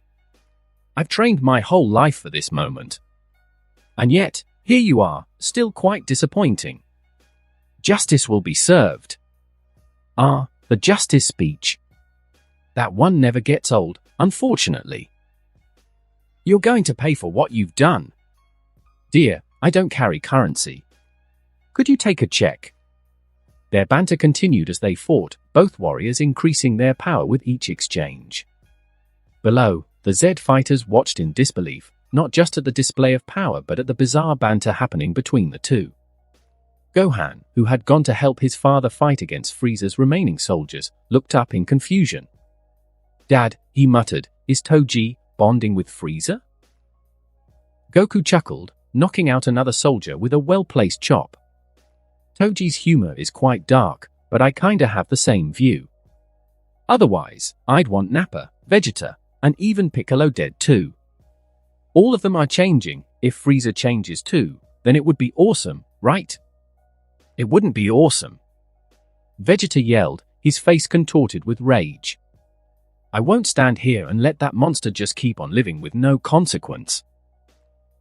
Frieza laughed at Vegeta's outburst, his voice carrying clearly despite the distance. Poor little prince, still clinging to his delusions of revenge. How pathetically predictable. What makes you think Frieza would have no consequence in that scenario?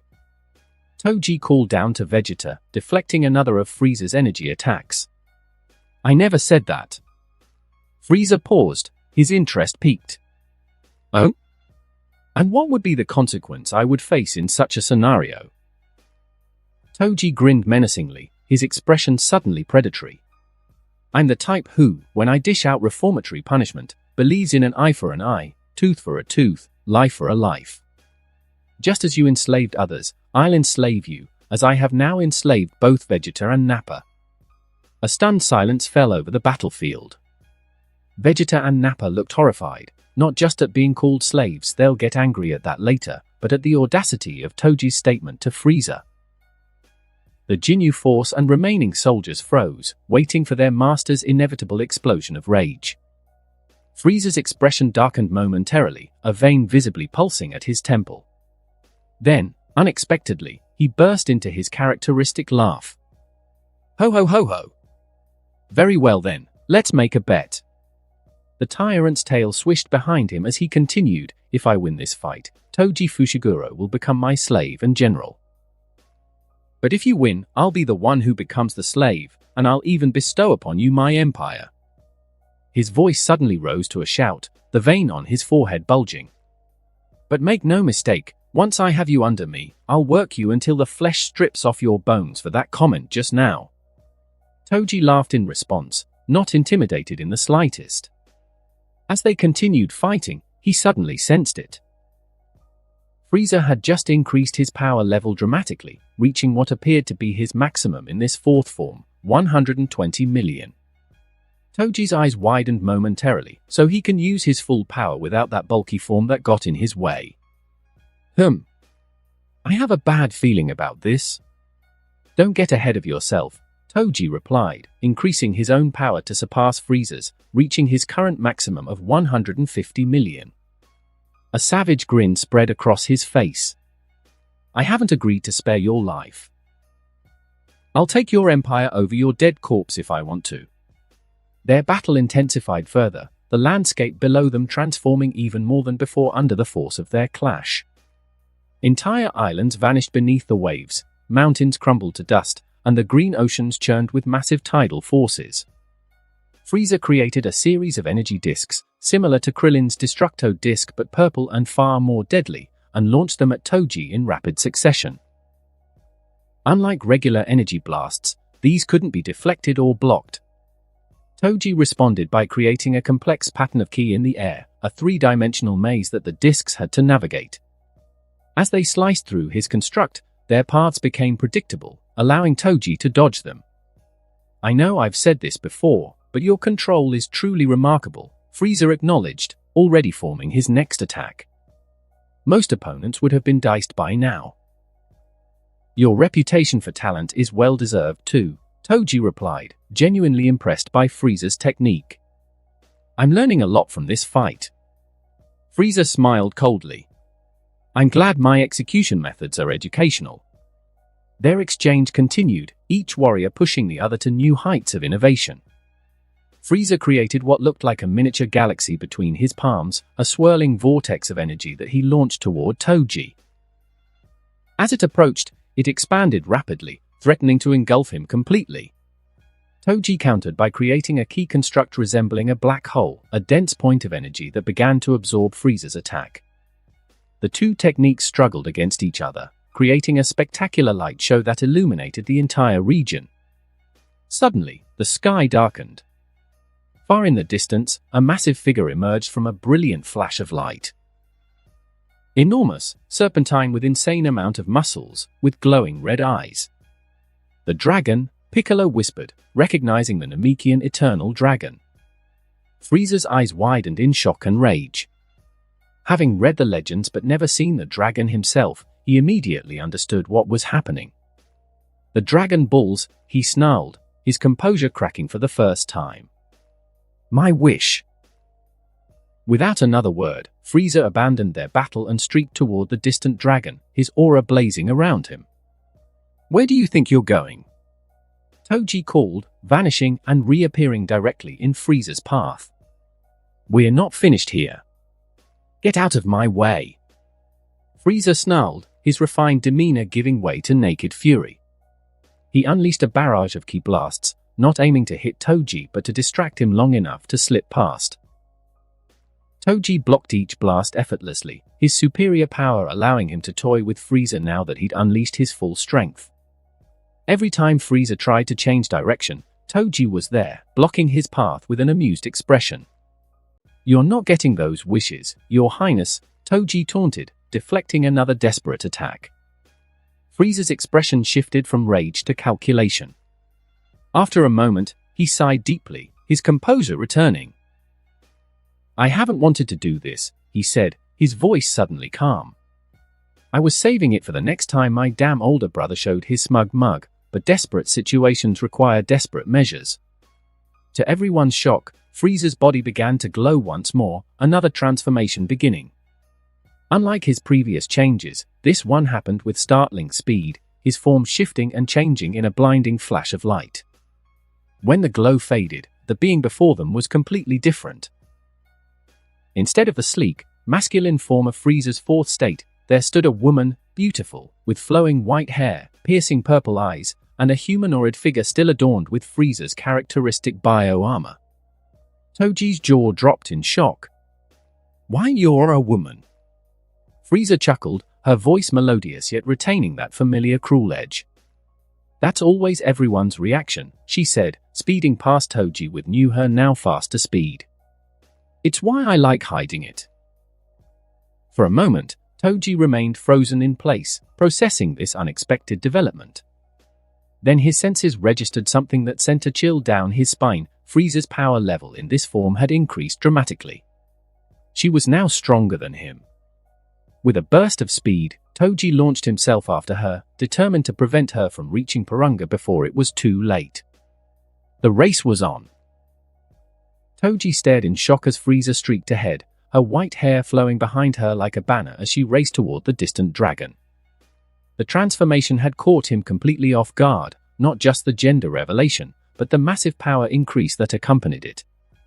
His senses screamed at him as he assessed her new power level. It was staggering, 10 times his current maximum, approximately 1.5 billion he estimated. "Damn it!" TOJI cursed, launching himself after her. At his current power level, he had no hope of catching up. There was only one option. Kaioken times 10. Crimson energy erupted around him, engulfing his form in a blazing red aura. His muscles bulged painfully as his power level skyrocketed, matching Frieza's new level. The strain was immediate and intense. He'd never pushed the technique this far before beyond training, but there was no choice. With his newly amplified speed, TOJI closed the distance rapidly. The landscape below them blurred, islands and oceans passing in the blink of an eye as they raced toward the summoned dragon. In the distance, the massive form of Purunga towered over a small Namekian village, his body coiled against the darkened sky, red eyes glowing with ancient power. Frieza reached the village first, landing with enough force to create a small crater in the blue-green soil. TOJI touched down seconds later, his crimson aura crackling around him as he maintained the Kaioken. Several Namekian elders stood before the dragon, their expressions a mixture of fear and defiance as they faced the tyrant who had suddenly appeared in their midst. "Dragon!" Frieza shouted, her voice carrying the same imperial authority despite its new feminine tone. "I command you to grant me immortality. Make me eternal, unkillable, a goddess among mortals." Purunga remained motionless, his glowing eyes fixed on the Namekian elders rather than Frieza. "Why isn't it responding?" Frieza demanded, turning to the nearest elder. "I made my wish clear enough." An older Namekian stepped forward, his weathered green face set in a scowl of contempt. "The great Purunga responds only to wishes made in the ancient Namekian tongue," he stated firmly. "A devil such as yourself, of course, cannot command him." Frieza's beautiful face contorted with rage. "You dare mock me," she snarled, raising her finger toward the elder. A red beam of energy formed at her fingertip, the death beam ready to strike. Before she could fire, several younger Namekian warriors stepped forward, their hands raised to attack. "Leave our village," one shouted, gathering energy between his palms. Frieza's eyes narrowed dangerously. "Insects," she muttered, redirecting her death beam toward the warrior instead. TOJI moved instantly, appearing between Frieza and the Namekian. He deflected the death beam with a swipe of his hand, sending it harmlessly into the sky. But Frieza had already changed tactics. With blinding speed, she darted past TOJI, grabbing a small Namekian child who had been hiding behind one of the huts. "Perhaps this will motivate you," she hissed, holding the terrified child aloft by his collar. "Tell the dragon to grant my wish, or this little one dies slowly and painfully." The child squirmed in her grip, tears streaming down his green face. "Let him go!" TOJI roared, his Kaioken aura flaring brighter with his anger. He vanished, reappearing directly in front of Frieza. His foot connected with her face in a kick that sent her flying backward into one of the mushroom-like trees. In the same motion, he caught the falling child, cradling him protectively against his chest as he put distance between them and Frieza. "What's your name, kid?" TOJI asked gently, setting the child down a safe distance away. "See Cargo," the boy stammered, his large eyes wide with fear. "Listen, Cargo," TOJI said, kneeling to meet the child's eyes. "Run as far from here as you can. It's not safe. Go find somewhere to hide until this is over." Cargo nodded frantically before turning and running toward the distant hills. TOJI watched him go for only a moment before turning back to face Frieza, who had already recovered and was brushing debris from her white bio-armor. "That was a cheap shot," Frieza remarked, her voice deceptively calm despite the rage burning in her eyes. "Says the one who took a child hostage," TOJI retorted, settling into his fighting stance. "Not very Empress-like behavior, is it?" "Empress, not Emperor?" "First I've been called so." Frieza chuckled, her tail swishing behind her. "I rather like the sound of it. Perhaps I'll adopt the title officially once I've dealt with you." She launched herself at TOJI, her speed even more impressive than before. Her fist connected with his guard, the impact creating a shockwave that flattened the nearby huts. TOJI countered with a series of rapid strikes, each enhanced by the Kaioken's power. Frieza dodged or blocked most, but a few connected, surprising her with their force. "Your power has increased dramatically," she observed, wiping a trickle of purple blood from her lip. "That red aura, some kind of multiplication technique?" "Something like that," TOJI replied, forming a key staff between his hands. The weapon glowed crimson rather than its usual white, infused with the Kaioken's energy. "Let me show you what else it can do." He twirled the staff, extending it suddenly to catch Frieza off guard. The Tyrant Empress dodged, but the staff changed direction mid-swing, clipping her shoulder. "Impressive control," Frieza acknowledged, her eyes narrowing. "But let's see how you handle this." She raised both hands, creating dozens of purple energy discs that hovered around her like a deadly halo. With a flick of her wrists, she sent them flying toward TOJI in a pattern designed to box him in. TOJI's response was to create his own counter-pattern, a lattice of ki that redirected the discs away from him. As they clashed, the energies created a spectacular light show that illuminated the darkened landscape. Their battle carried them across the village, neither gaining a clear advantage. Behind them, one of the Namekian elders had approached Purunga, speaking rapidly in the ancient Namekian tongue. "Great Purunga, hear our plea. Transport all Namekians to the planet Dash before the wish could be completed." A red beam of energy pierced the elder's chest. He collapsed, his life extinguished instantly. Around him, a dozen other Namekians fell, struck down by similar beams. Both TOJI and Frieza paused their battle, turning toward the source of the attack. A tall figure descended from the sky, his appearance similar to Frieza's fourth form but with notable differences. His body was larger, more muscular, with bone-like protrusions extending from his shoulders, wrists, and head, a mask on his face. His biogems were a deeper purple, almost black in the dim light. "Cooler," Frieza whispered, her expression a mixture of shock and annoyance. The newcomer landed gracefully between them, his red eyes shifting from Frieza to TOJI and back again. "Hello, little sister," Cooler greeted, his voice deeper and more resonant than Frieza's. "I see you're in a bit of a bind." His gaze lingered on Frieza's transformed state. "I almost didn't recognize you." "A new transformation? It suits you, in a twisted sense." "What are you doing here?" Frieza demanded, her tail lashing angrily behind her. Cooler smirked, folding his arms across his chest. "I recently discovered your little adventure to this green grass ball. Word travels fast when the Emperor of the Universe suddenly changes course and races across the galaxy." He gestured toward Purunga, who still hovered above them, awaiting the completion of a wish. "The legendary wish orbs, seeking immortality, are we? You didn't think I'd stand by and allow you to become immortal before me, did you?" Frieza's eyes narrowed dangerously. "This is my operation, Cooler. I don't recall inviting you." "Family doesn't need invitations," Cooler replied smoothly. He turned his attention to TOJI, examining him with clinical interest. "And who is this? A new pet?" "TOJI Fushiguro," TOJI introduced himself, maintaining his Kaioken aura despite the strain. A trickle of blood ran from the corner of his mouth, evidence of his body not reacting well to using the technique for so long. "Human? A human?" Cooler raised an eyebrow. "Fascinating. And clearly more than he appears." He turned back to Frieza.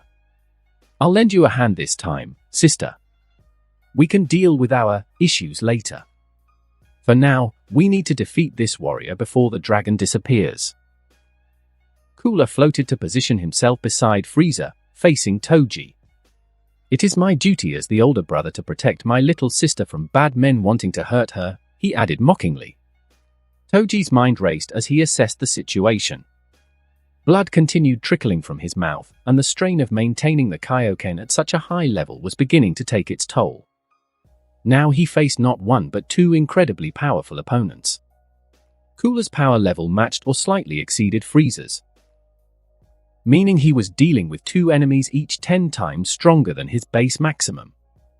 The logical strategy was clear: stall for time, tell the Namekians to wish him and the Z fighters back to Earth along with themselves.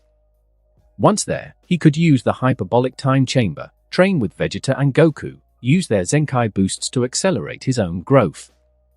When Cooler and Frieza eventually came to Earth, he'd be ready. But as these thoughts crossed his mind, a savage grin spread across TOJI's face.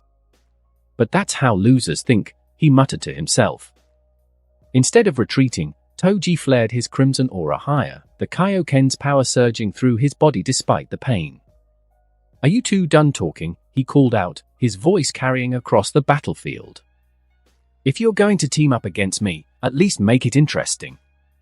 He pointed directly at Cooler, his eyes blazing with challenge. "I don't care if you join your sister against me. Soon enough, both of you will be stains on the dirt of this planet, dead and forgotten to the universe." TOJI's power continued to rise as he pushed the Kaioken further. "After I take over your empire, I'll erase the Cold family's name from history to prove that I am your superior." Cooler's expression darkened at the taunt. "Arrogant little creature, isn't he?" he remarked to Frieza. "You have no idea," Frieza replied, settling into her fighting stance. The siblings moved in perfect synchronization, attacking TOJI from opposite sides. Their coordination spoke of previous experience fighting together, despite their rivalry. TOJI blocked Frieza's kick while dodging Cooler's tail strike, the Kaioken's power allowing him to keep pace, but just barely. He needed more. Kaioken times 13, he roared, pushing the technique beyond what he'd ever attempted before. His aura blazed even brighter, the crimson light casting eerie shadows across the Namekian landscape. The pain was excruciating, but the power, the raw, unbridled power, was worth it. With his newly enhanced speed and strength, TOJI began to turn the tide. He caught Cooler's fist, using the momentum to swing the frost demon into his sister. As they collided, TOJI followed up with a ki blast that sent them both crashing into a nearby plateau. As he fought, TOJI reached out mentally, searching for a specific presence. "King Kai," he shouted in his mind, projecting his thoughts with such force that they couldn't be ignored. "King Kai, answer me." After a moment, the Kai's voice echoed in his head. "TOJI? What's happening? The energy readings I'm getting from Namek are off the charts." "Listen carefully," TOJI communicated while dodging a combined energy blast from the siblings. "I need you to tell the Namekians to wish everyone except me, Frieza, Cooler, and the Frieza Force to Earth. Immediately." "Have you gone mad?" King Kai's mental voice was shrill with alarm. "You need to go too. The combined power of Frieza and Cooler is dasher not an option." TOJI cut him off, blocking Cooler's punch and countering with a kick that sent the frost demon flying. "I know these two, they're monsters like me, I can feel it. If they disappear into the universe and decide to train, they may become too strong when I encounter them again. They'll know where I live, but I won't know where they hide." There was a pause as King Kai processed this. "Please," TOJI added, his mental voice strained as he maintained the heightened Kaioken. "Trust me on this." King Kai's mental sigh was heavy with resignation. "Very well. I'll communicate with the remaining Namekian elders. First have them wish to revive those Cooler killed," TOJI instructed, creating a ki shield to block a barrage of death beams from Frieza. "Then transport everyone." "That's fine," King Kai agreed, "but I'll tell them that they need to hurry. Tell them to move their green asses." TOJI told him, barely avoiding a devastating punch from Cooler that cratered the ground where he had stood. The battle intensified as both frost demons realized TOJI was somehow holding his own against their combined might. They began using more sophisticated techniques, coordinating their attacks with increasing precision. Cooler created a series of energy rings that attempted to bind TOJI's limbs, while Frieza attacked through the openings. TOJI responded by creating a ki explosion that disrupted the rings, then formed twin ki blades that extended from his forearms. He slashed at Frieza, forcing her to dodge backward, then spun to block Cooler's tail with his other blade. The impact sent shockwaves rippling through the air. As they fought, TOJI noticed a shimmer in the distance. Porunga's massive form began to glow, granting the wishes being made. The fallen Namekian stirred, life returning to their bodies, he could sense it. Then, in a flash of light, they began to disappear. Along with all the other Namekians, the Z fighters, and even the Dragon Balls themselves. A laugh bubbled up from TOJI's chest despite the strain of battle. The sound was wild, almost maniacal as it echoed across the now empty landscape. "What's so funny?" Frieza demanded, landing a glancing blow to TOJI's shoulder that would have turned any lesser being into mist. "Look up," TOJI replied, gesturing toward the sky with his chin as he blocked another of Cooler's strikes. Both frost demons glanced upward, their expression shifting to shock and rage, causing them to stop attacking as they realized what had happened. The sky had cleared, returning to its normal green hue. Porunga was gone, along with any chance of making their wish. "The dragon's gone," TOJI announced, beginning to stretch casually despite being in the middle of combat. "And so is everyone else. It's just us now, no more collateral damage to worry about." He cracked his neck, his crimson aura flaring brighter. "Now I can truly let loose." Frieza's beautiful face contorted with fury. "You think this changes anything? I'll still destroy you, then go to Earth and take your home planet's wish orbs." "Try it," TOJI taunted, settling back into his fighting stance. The battle resumed. Without the need to protect bystanders, all three warriors unleashed more devastating techniques, Cooler and Frieza having made sure not to destroy everything around them to not accidentally kill someone important they may need later. Cooler created a massive energy sphere above his head, similar to a supernova. Frieza contributed her energy to it, the sphere growing to the size of a small moon. TOJI responded by cupping his hands at his side, gathering blue energy between his palms. "K. Me. Ha. Me. HA," he roared, the beam erupting from his hands with 13 times its normal power thanks to the Kaioken. The attacks collided in mid-air, creating a blinding flash that momentarily turned half the planet blue and red. The resulting shockwave flattened mountains and created tidal waves in the green oceans. As the light faded, the three warriors emerged from the smoke, each showing signs of fatigue but still ready to continue. "I have to admit," Frieza said between controlled breaths, "you're proving to be more entertaining than I expected." "The feeling's mutual," TOJI replied, wiping blood from his chin. "You're quite the fighter, Your Highness." "Isn't she?" Cooler interjected sarcastically. "Though I'm curious why she's been holding back all this time." Frieza shot her brother an irritated glance. "I haven't been holding back. This form is new to me." "Is that so?" Cooler replied skeptically. "Because from where I'm standing, it looks like you're enjoying this little dance far too much." Their exchange continued as they fought, TOJI blocking and countering their attacks while they bickered. "If you hadn't interrupted," Frieza snapped at her brother after he pushed her aside to launch his own attack, "I would have made my wish by now." "Me?" Cooler exclaimed incredulously, dodging a ki blast from TOJI. "You're the one who's been wasting time playing around. Why do you blame me when you've been flirting with the enemy?" "Flirting?" Frieza and TOJI exclaimed simultaneously, their voices carrying the same note of indignant denial. Cooler, seeing them speaking in sync, slapped his forehead in exasperation. "Stupid siblings," he muttered. "Foolish sisters and their distractions." His expression suddenly hardened as he pointed his palm toward the planet below. "If you're not going to take this seriously, I'll take matters into my own hands." Energy gathered in his palm, forming a concentrated ball of destructive power aimed directly at the planet's core. TOJI moved instantly, intercepting the blast and crushing it between his hands before it could reach its target. He followed up with a knee to Cooler's chest that sent the frost demon flying backward. "Did you really think it would be that easy?" TOJI called after him. "Besides, are you insane? Blowing up the planet will kill you too." Internally, TOJI of course knew of the frost demon's ability to breathe in space, but this was more a bait to gain confirmation if it was the same in this world or not, despite Cooler's action being almost complete guarantee. Frieza appeared beside her brother, catching him before he could crash into a distant mountain. "My brother and I," she explained with a cold smile, "can survive and breathe in the vacuum of space, unlike other inferior species." "Oh. I see," TOJI replied, filing this confirmation away. "So destroying the planet equals winning for you." I guess I can't count on you to protect it. I'll have to be more careful. You idiot! Cooler snarled at his sister. Why would you give him such vital information?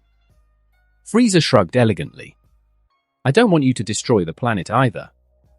TOJI is my prey, and I want to savor the kill rather than letting our game end prematurely because of your stupid interruption. Stupid interruption? If it wasn't for me, you would be dead by now. Cooler retorted. She turned on her brother, her tail lashing angrily. No, what you don't understand is that I had a plan. If you hadn't interfered with my fight, I would have already become a true goddess and killed him without effort. But you just had to kill those Nameks when you arrived, trying to act all tough. Act tough? You ungrateful witch! Cooler shouted back, his composure cracking. You're the one who decided to not tell your father and brother that you found the keys to eternity. If I had been here from the beginning, then we'd have killed him before it escalated to this point.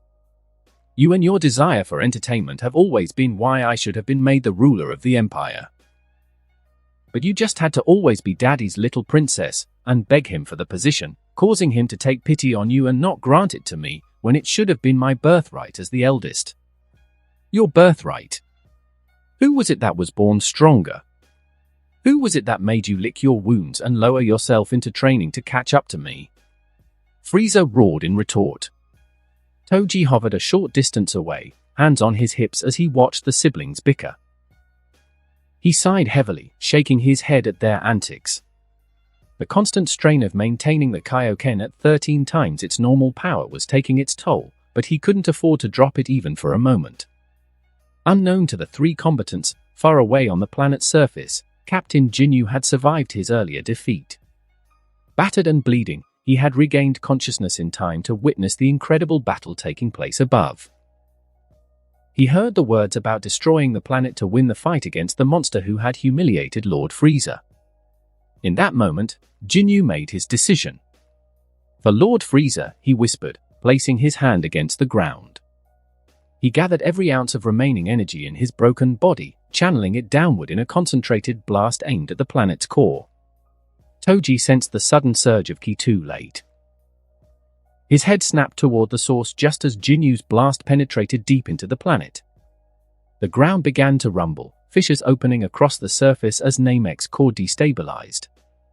Lava erupted from the cracks, the planet's death throes beginning. No! TOJI shouted, diving toward the blast source. But it was too late. The chain reaction had begun.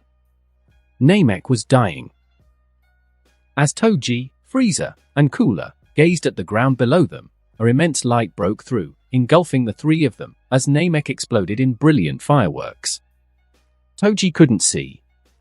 The explosion of Namek had been so bright, so all-consuming, that for several moments after, his vision was nothing but white afterimages dancing against the void of space. He'd reacted purely on instinct in those final seconds, creating a barrier of ki around himself, trapping a pocket of oxygen within it. Now he floated amid the debris of a once-living planet, his barrier a thin membrane between himself and the vacuum of space. As his vision cleared, he took stock of his situation. His body ached from the strain of maintaining Kaioken at such high levels for so long. Blood trickled from his nose and the corners of his mouth, evidence of the technique's toll on his body. But he was alive. Nearby, two figures floated amid the wreckage of Namek. Frieza and Cooler, the Frost Demon siblings, seemed barely affected by the planet's destruction. They hovered in the void, their white skin gleaming against the blackness of space. TOJI watched as Cooler was the first to recover fully, shaking off the disorientation of the blast. The elder Frost Demon's gaze fell first on his sister, who was still gathering her bearings, then shifted to TOJI. Cooler's expression hardened as he raised his finger, a purple light forming at its tip. The telltale sign of a death beam preparing to launch. His target was clear. TOJI, vulnerable in his oxygen bubble, would be an easy kill. But as he prepared to fire, something gave him pause. Despite his seemingly precarious position, TOJI's posture shifted slightly, almost imperceptibly, into a defensive stance. His eyes, sharp and focused, locked with Cooler's. There was no fear there, only daring him. Cooler hesitated. Something in that gaze told him this wouldn't be the easy kill he anticipated. Even weakened, even trapped in a bubble of his own making, this human remained dangerous. The elder frost demon reassessed his options. His sister was still recovering. The human was ready despite his disadvantage. And somewhere in the distance lay Earth, with its own set of Dragon Balls. The choice became clear. With a final contemptuous glance at both combatants, Cooler suddenly accelerated away, shooting like a comet toward Earth's coordinates that he knew. TOJI watched him go, unable to pursue yet recovering still a bit. Beside him, Frieza groaned as she finally righted herself, her white hair floating around her face in the zero gravity of space. "Where's my brother?" TOJI heard her voice in his mind, having connected to her telepathically, a trick he learned from feeling King Kai do it, like Super Saiyan Goku did on Namek, when King Kai and Guru were talking. "He's heading to Earth," TOJI projected back, "for the Dragon Balls." "What?" Frieza's mental voice exploded with rage after a moment of surprise at hearing TOJI in her head. "That bastard!" She immediately oriented herself in the direction Cooler had fled, preparing to give chase. But before she could accelerate away, TOJI vanished from his position, reappearing directly in her path. He crossed his left arm against his chest while raising his right hand, index finger extended. With a smirk, he wagged it back and forth in the universal gesture of denial. "Where do you think you're going?" his mental voice carried to her, tinged with amusement. Frieza's beautiful face contorted with fury. "Have you gone completely mad? Look around you, human. There's no planet beneath us. I can survive indefinitely in the vacuum of space, while you..." Her gaze flicked to his ki bubble. "You're on borrowed time. When your air runs out, you'll suffocate." TOJI clenched his fists at his sides, his grin never faltering. "That may be so, but I can't just let both of you go to Earth. I'll catch up with Cooler later, after I kill you." Frieza crossed her arms, her body shaking with silent laughter that would have been her characteristic ho-ho-ho-ho had sound carried in the vacuum.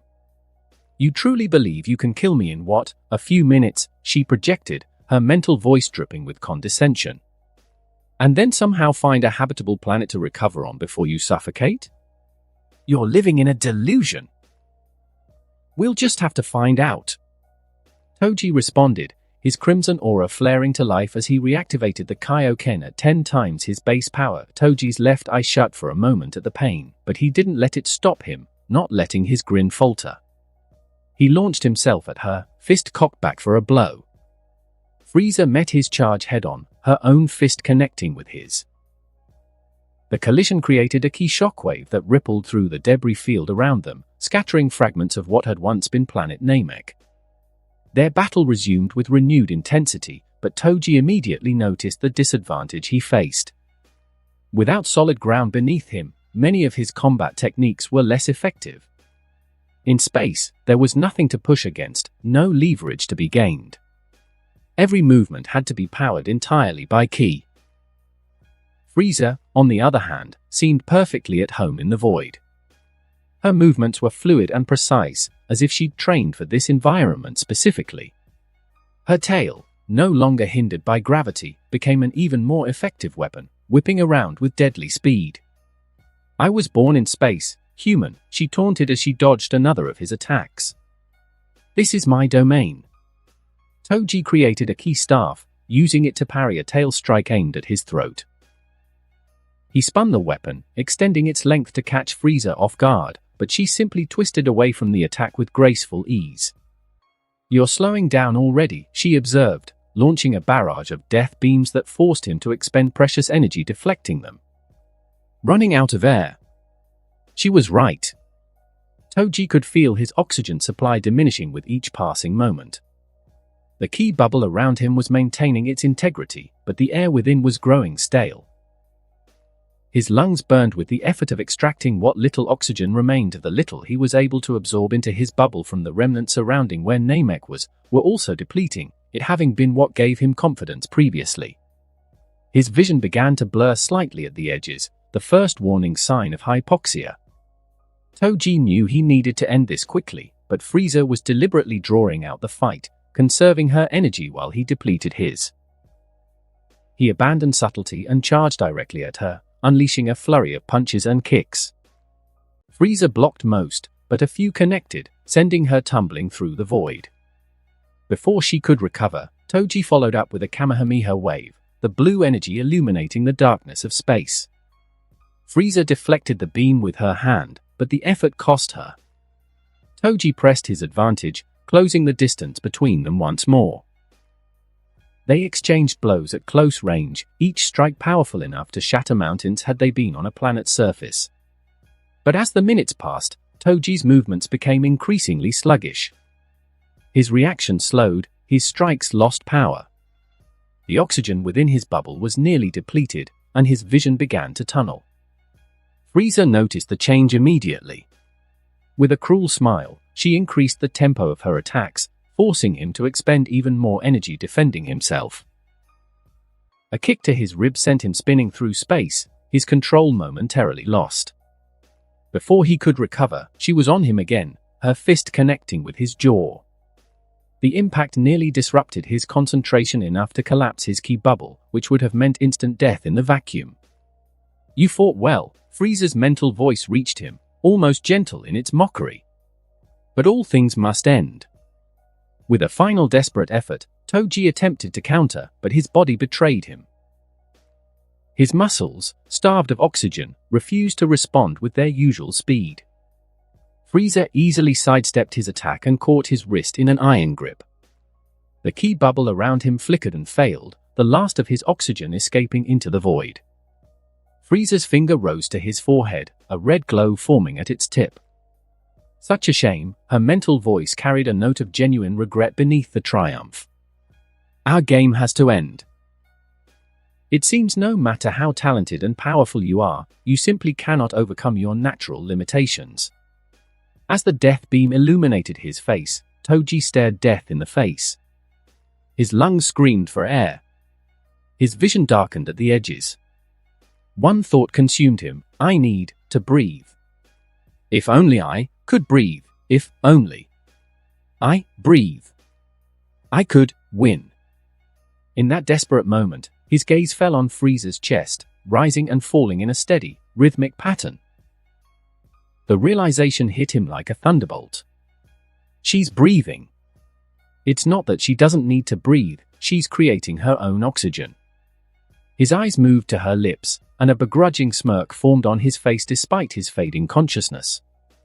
Desperate situations need desperate measures. With the last of his strength, TOJI headbutted Frieza's hand away, disrupting the death beam before it could fire. In the same motion, he grabbed her shoulders and pulled her toward him. Their lips collided in a forceful kiss, his tongue invading her mouth. Using his ki, he drew the oxygen from her lungs into his own, desperate for the life-giving thing. Frieza's eyes widened in shock, her body momentarily freezing at the unexpected contact. TOJI inhaled deeply, pulling as much oxygen as he could before she recovered. When she did, her reaction was explosive. She shoved him away with such force that he tumbled backward through space, spinning uncontrollably before managing to right himself. He wiped his mouth with the back of his hand, gasping in the stolen breath. "Thanks for confirming my theory," he projected, his mental voice stronger now. "You breathe in space, you don't survive without breathing." Frieza's fury was palpable, a purple aura of rage surrounding her as she glared at him. "You dare," her mental voice thundered. "You insolent, disgusting creature. You stole my dash." She cut herself off, but TOJI caught the implication. Her first kiss? The thought was almost amusing, given the circumstances. Frieza launched herself at him with renewed vigor, all pretense of toying with him abandoned. Her attacks were vicious, driven by humiliation and rage. TOJI knew he couldn't afford another close call. The oxygen he'd stolen would only last minutes at most. He needed a more permanent solution. As they fought, he extended his ki sense outward, searching desperately for the nearest viable planet. The sensation was like casting a net across the galaxy, feeling for the distinctive signatures of living beings.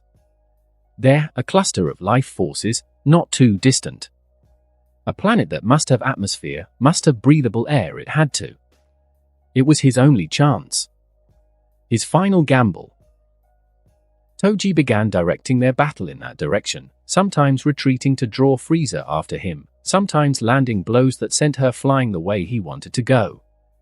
Each movement brought them closer to his target. Running away. Frieza taunted as she pursued him.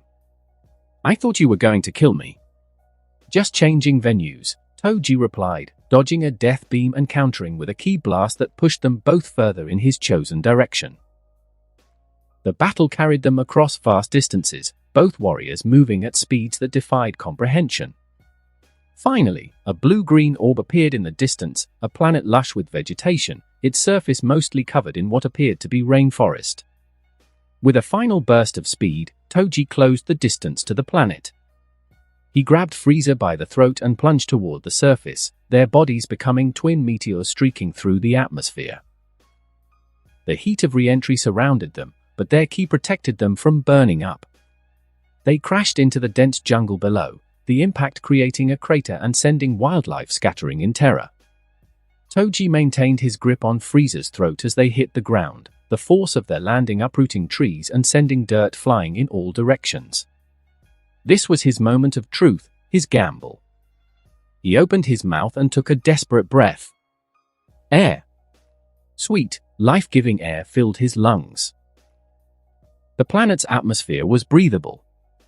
TOJI laughed aloud, the sound of his voice strange after the telepathic communication of space. "What's so funny?" Frieza snarled, her voice now audible as well. She bit down hard on his hand, causing to yell out, "Oh! Shit!" forcing him to release her.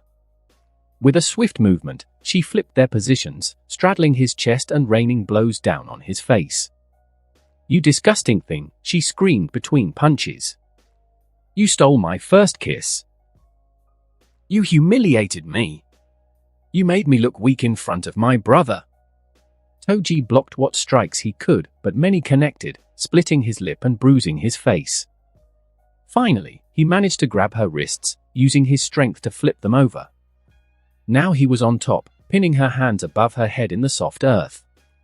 "You freaking bit me!" he yelled, as he then calmed himself and smiled angrily. "Two can play that game," he growled, and to her shock, he bit down on the side of her neck hard enough to draw blood. Frieza howled in outrage, her knee coming up to strike at his groin. TOJI twisted just in time to avoid the worst of it, but the movement allowed her to kick him in the ribs and reverse their positions once more. They rolled across the crater, trading blows, each trying to gain the upper hand. Dirt clung to their bodies. TOJI's shirt had been completely torn away during their descent, leaving his chest bare. Frieza's white bioarmor was smeared with mud and purple blood from where his bite had broken the skin. Their battle continued for what felt like hours but was likely only minutes. Each attack grew weaker than the last as exhaustion set in. Both had pushed themselves beyond their limits. TOJI with his extended use of the Kaioken, Frieza with her new transformation that she hadn't fully mastered. Finally, after a last exchange that left them both gasping for breath, they collapsed side by side in the crater, too exhausted to continue fighting. They lay there, chests heaving, staring up at the alien sky as it began to darken with storm clouds. "It's a tie," Frieza muttered after several minutes of silence, her voice hoarse from exertion. TOJI turned his head to look at her incredulously. "What do you mean, it's a tie? I won fair and square. If it wasn't for your crazy brother, I would have killed you by now. You played unfair by having aid from teammates. I won." Frieza sat up slightly, indignation giving her a second wind. "It wasn't like that. I didn't play unfair," Cooler just butted in. "I had my own plan, but he ruined it. What did you expect me to do? Turn it into a battle royal and fight my own brother too?" "Yes," TOJI shouted, throwing his hands up in exasperation. "That's exactly what I expected. You two don't even like each other." Throughout that entire fight, I could sense you both were constantly wary of the other trying to backstab and kill you. I didn't expect your highness to actually work together with her psycho older brother against little old me." Frieza stared at him, speechless for a moment. Then, to both their surprise, she began to chuckle. The absurdity of his expectation, combined with the utter exhaustion they both felt, broke through her composure.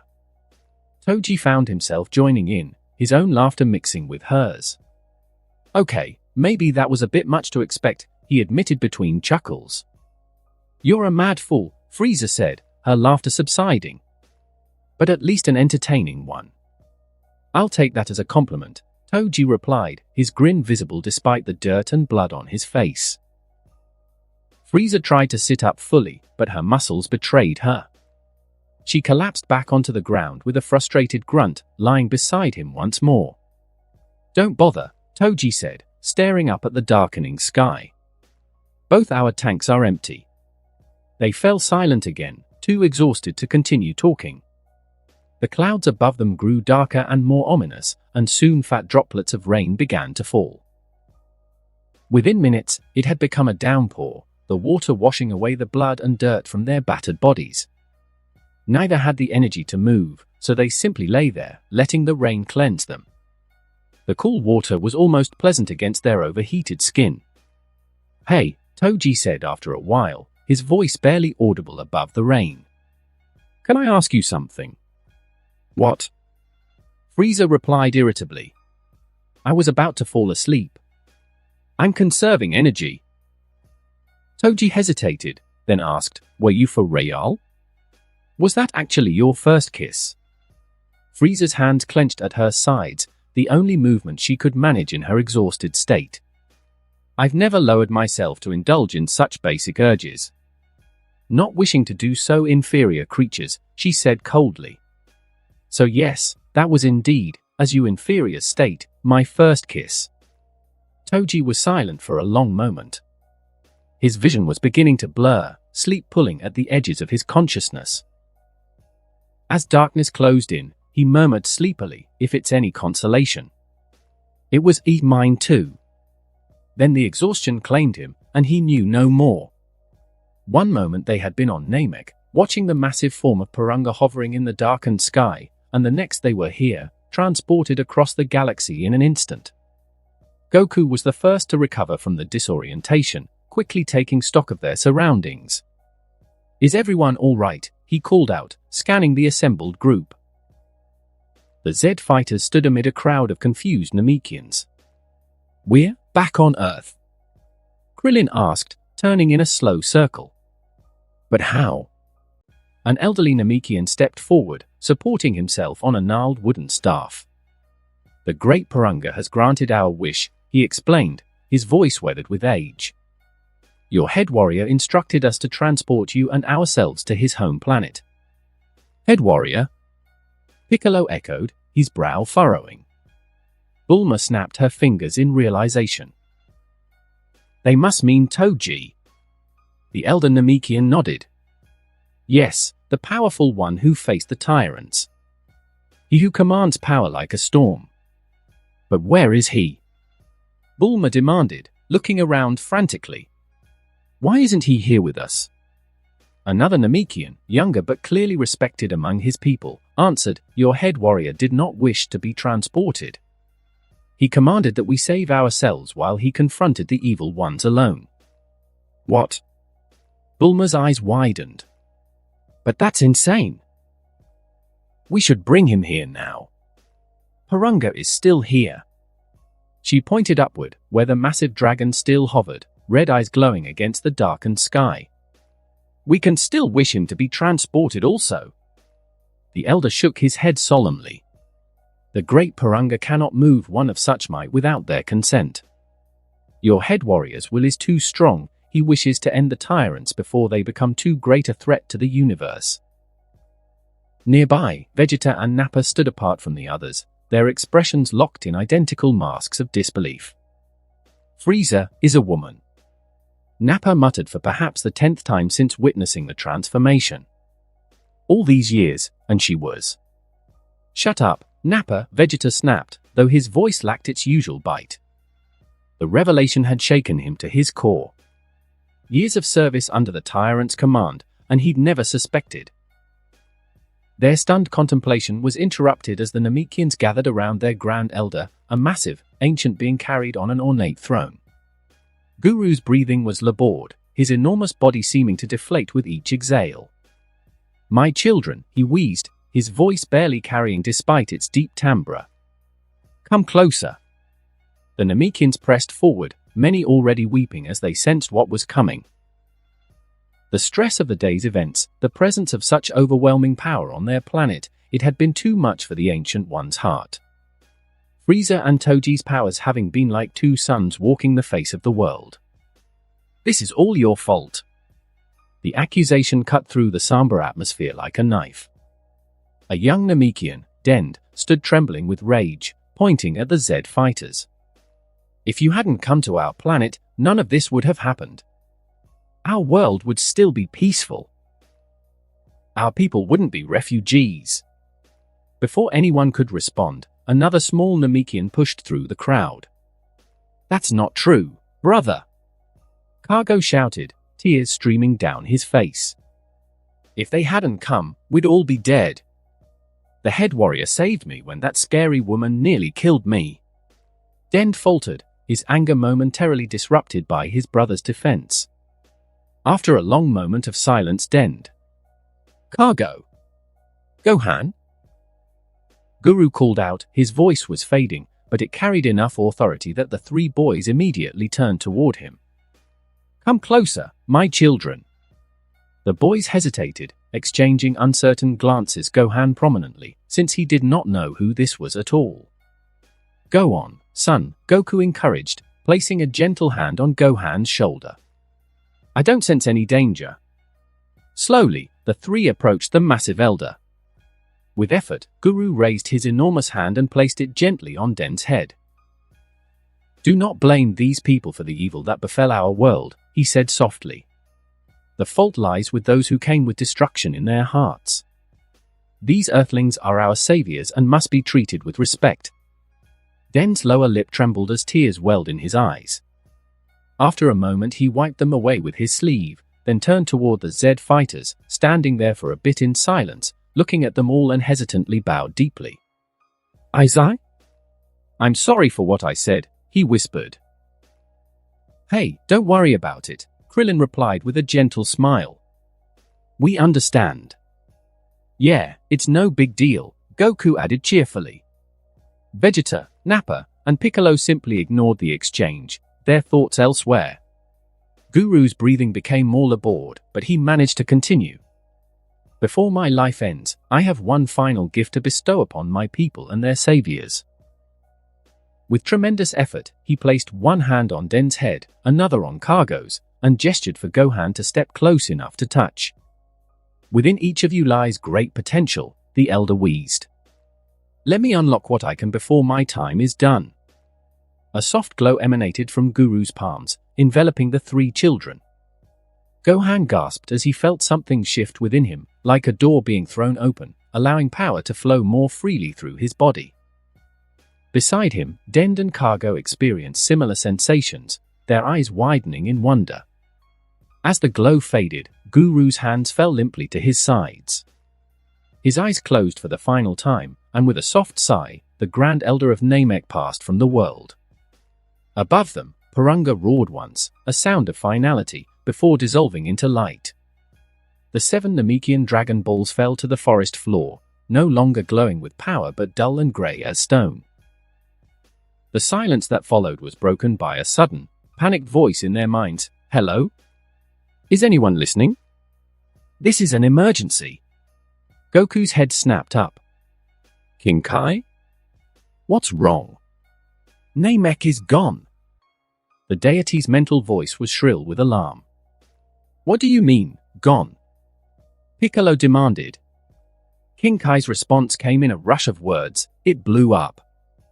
That Captain Jinyu, he was still conscious after your fight." He heard Cooler talking about destroying the planet since he and Frieza can breathe in space while Toji can't. When Toji stopped Cooler's attempt, Jinyu took matters into his own hands. He sacrificed himself to send a blast into the planet's core. The Z fighters stood in stunned silence. "What about Toji?" Bulma asked, her voice barely above a whisper. "Is he?" They could almost hear King Kai biting his clothing in panic. "He's floating in space in his own ki bubble." "But that's not all. Cooler is heading your way, having taken the chance to flee. He's flying toward Earth at incredible speed. He'll arrive in just under 3 days." "What does he want?" Krillin asked, though they all knew the answer. "Your Dragon Balls, of course." King Kai confirmed their fears. "I wanted to ask you to wish Toji to Earth with Porunga, but the Grand Elder passed away before we could act." "Tell us about the fight," Vegeta suddenly demanded, stepping forward. "What happened between Toji and Frieza? He's our only hope against that she-devil and her brother. We need to know if he won." While everyone waited for King Kai's response, Goku's face suddenly brightened. He slammed his fist into his palm. "Wait! Maybe it would be best if Toji died right now." Everyone turned to stare at him as if he'd lost his mind. "Have you gone insane, Kakarot?" Vegeta snarled. Goku shook his head vigorously. "No, listen. You don't know Vegeta, but see, there is this old woman, named Baba, Master Rosh's sister. Years ago, she brought my grandpa Gohan back from Otherworld for a day after he died. His explanation came in an excited rush. If Toji dies as a hero who tried to save a world, he'll keep his body in Otherworld like I did when I saved the Earth from Raditz. He could train with King Kai until that Cooler guy and Frieza arrive, then come back for a day to help us win. And in a year, we can wish him back to life with the Earth's Dragon Balls." A stunned silence followed Goku's explanation. Bulma's jaw had dropped open, and she leaned toward Gohan. "When did your dad get so strategic?" she whispered. Gohan could only shrug, equally surprised. He'd never thought his father was stupid, but this level of calculated planning was unexpected. "You may get your wish, Goku," King Kai's voice returned, sounding grim. "Toji's oxygen is gone, and Frieza has a death beam pointed at his face right now." Everyone tensed, waiting for the news of Toji's death. Instead, King Kai made a strange choking sound.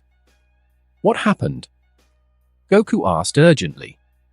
"Is he dead?" King Kai's voice came back small and strained. "No, he's fighting very hard for his life. Perhaps too hard. He's... Spit it out." Vegeta barked impatiently.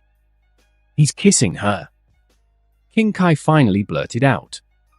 "Toji is kissing Frieza." The forest fell into absolute silence. Even the birds stopped chirping.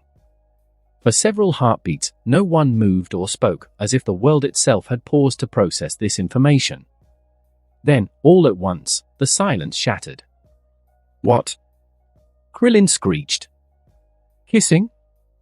Piccolo's normally stoic face contorted in disbelief. "Frieza?" Vegeta looked like he might be sick. King Kai hastily explained, "It's not what you think." Toji noticed Frieza breathing in space. He realized she can create her own oxygen from particles in space, so he kissed her to steal some oxygen. Even with this explanation, the group remained in various states of shock. "That's actually pretty clever," Bulma admitted, though her expression suggested she wasn't entirely comfortable with the method. Nappa stroked his mustache thoughtfully. "Hey, Vegeta," he said, turning to his prince. "What is it, Nappa?" Vegeta growled, still looking nauseated. "Do you think Toji is trying to mate with Frieza?" Another explosion of noise erupted from the group. "Are you insane?" Krillin shouted. "Have you lost your mind?" Piccolo demanded. Nappa shrugged, unperturbed by their reactions. "Think about it. Now that we know Frieza's a woman, doesn't their whole fighting and conversation pattern look like a mating ritual? Especially since he himself said he wants to redeem her or something. It's the same with us, says." We fight and spar with our mates before doing it. Maybe Toji wants to do the same with Frieza. Ooh. Goku's face lit up with understanding. So that's why I like sparring and wrestling with Kai before we try to make kids. Gohan's entire face turned beet red.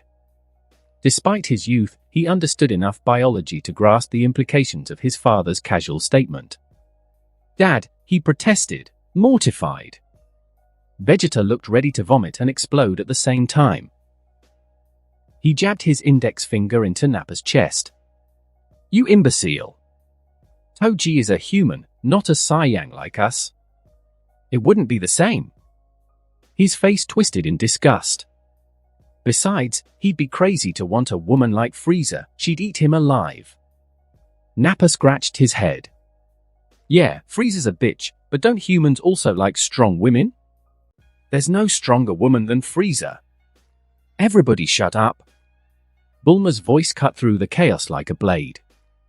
Everyone fell silent, turning to stare at her. She took a deep breath, pinching the bridge of her nose. King Kai, what's happening now? What's the current situation with Toji and Frieza? King Kai's voice returned, sounding relieved at the change in subject. Their fight appears to be over. It ended in a tie. They crashed on a planet with breathable atmosphere and are both unconscious, lying next to each other in a crater. Bulma turned to Goku. Any other bright ideas? Since Toji clearly didn't die and doesn't seem to want to. Goku crossed his arms, his expression becoming thoughtful again. The silence stretched as he considered their options. I may have a solution, a new voice echoed in their minds, sounding older than King Kai's. Kami. Goku looked up in surprise. Yes, the Earth's Guardian confirmed. There is a place on my lookout called the Room of Spirit and Time. Goku, you should remember it, you were in there once. Within it, one can train for an entire year while only a day passes in the outside world. Goku's eyes widened. That's perfect. Vegeta, he turned to the Saiyang Prince, you should come with me. We're the strongest fighters here. With the Kaioken, I'm stronger than you, Nappa, no offense, and if we train together for a year, we might stand a chance against Cooler. Vegeta made a dismissive sound but nodded his agreement. Fine. It will be hard dealing with your idiocy, but I suppose anything is worth the sacrifice to destroy that Frost Demon family once and for all. Good news, everyone, Bulma announced, checking her phone. My dad got my message. He's sending transport to pick us all up. They should be here soon. As plans were made and the group began to organize themselves, no one noticed the small smile that crossed Piccolo's face as he watched Gohan testing his newly unlocked power, the boy's ki flaring higher than ever before. Thousands of light years away, on an unknown planet covered in dense jungle, Toji sat on a tree trunk. His body ached in places he didn't know could ache, the aftermath of pushing the Kaioken far beyond its safe limits. Beside him, equally battered, Frieza, equally awake, sat with her knees against her chest. Her white hair was matted with mud, her normally pristine bio-armor scratched and dirted. Between them, a small campfire crackled, casting dancing shadows across their faces. Skewered on sticks above the flames, something resembling fish sizzled, their alien aroma filling the air. Their eyes met across the fire, neither speaking, both too exhausted for further battle. For now, at least, an uneasy peace had settled between the two most powerful known beings in the universe. Pain. That was Toji's first conscious thought as awareness returned to him. Not the dull ache of overworked muscles or the sharp sting of a fresh cut, but deep, pervasive agony that seemed to radiate from his very core. Every heartbeat sent fresh waves of torment through his body, as if his blood had been replaced with liquid fire. He forced his eyes open, blinking against the harsh light of an unfamiliar sun. The sky above him was a strange emerald green, utterly alien to Earth's familiar blue. Slowly, painfully, he pushed himself up to a sitting position, surveying his surroundings. He was still in the crater their impact had created, though the rain from the previous night had turned much of it into a mud pit. Strange blue-purple vegetation surrounded the impact zone, unlike anything he'd seen before. Massive tree-like structures with bulbous tops stretched toward the emerald sky, while smaller fern-like plants with iridescent fronds swayed in the gentle breeze. TOJI attempted to summon his ki, hoping to at least create a small energy sphere for light. The result was immediate and agonizing. Sharp, crippling pain shot through his entire body, forcing a strangled cry from his throat as he doubled over. "Shit," he gasped, clutching his chest. "That's not good." He understood what had happened. The extended use of Kaioken at 13 times his base power had severely damaged his body. He'd pushed the technique far beyond its safe limits, and now his body was paying the price. Until those it adapted and healed, he wouldn't be able to access his energy without experiencing excruciating pain. He was, effectively, powerless.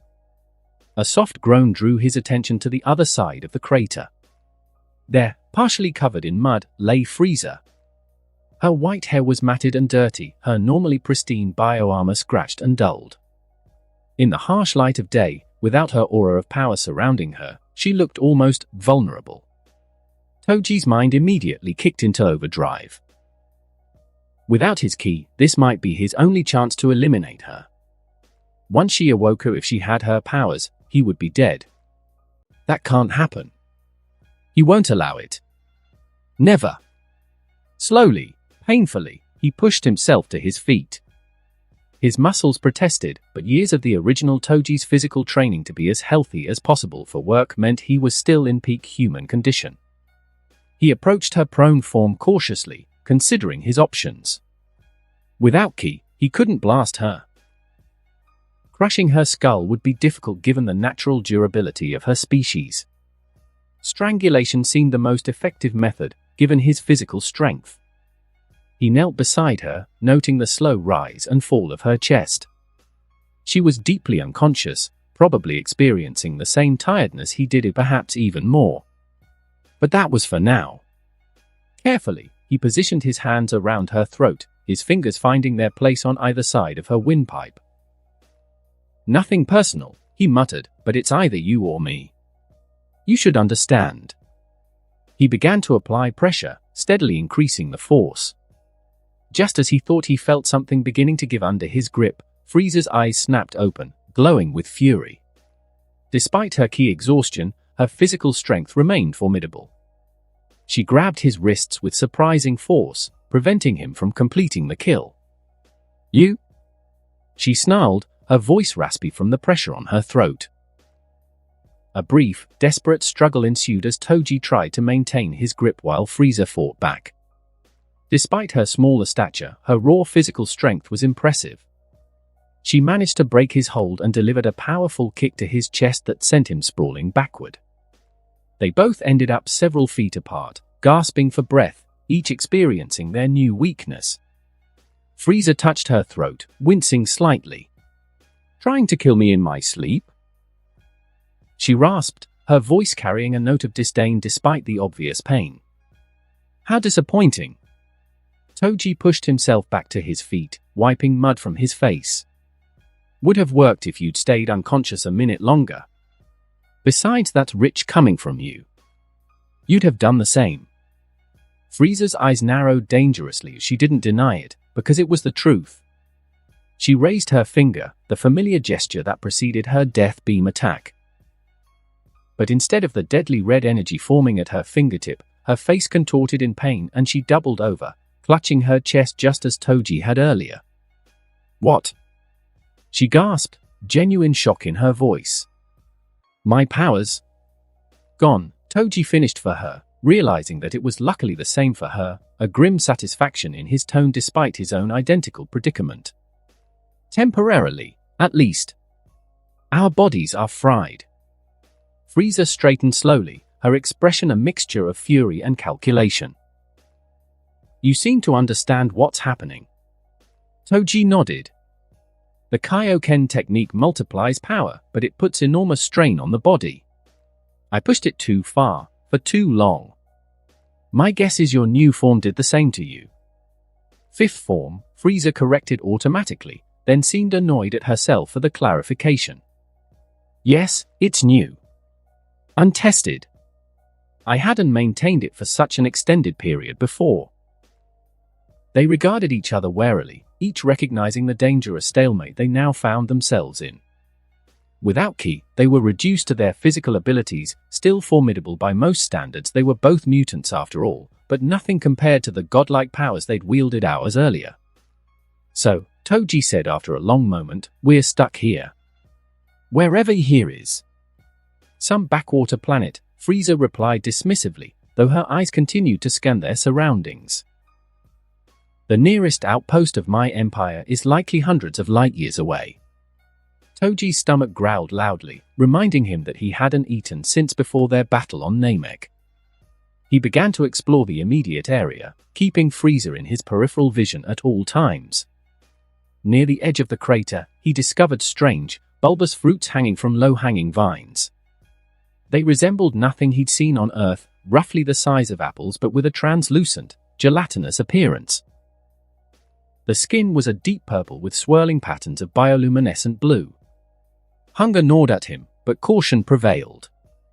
He picked one, examining it carefully while keeping one eye on Frieza, who watched him with calculating interest. "These might be poisonous," he muttered, more to himself than to her. "Only one way to find out," Frieza replied, the ghost of a smirk playing at her lips. Toji narrowed his eyes. "Yeah, true," he said with a smirk, but instead of taking a bite himself, he lunged forward with tackling her to the ground. "You first," he growled, attempting to pin her beneath him.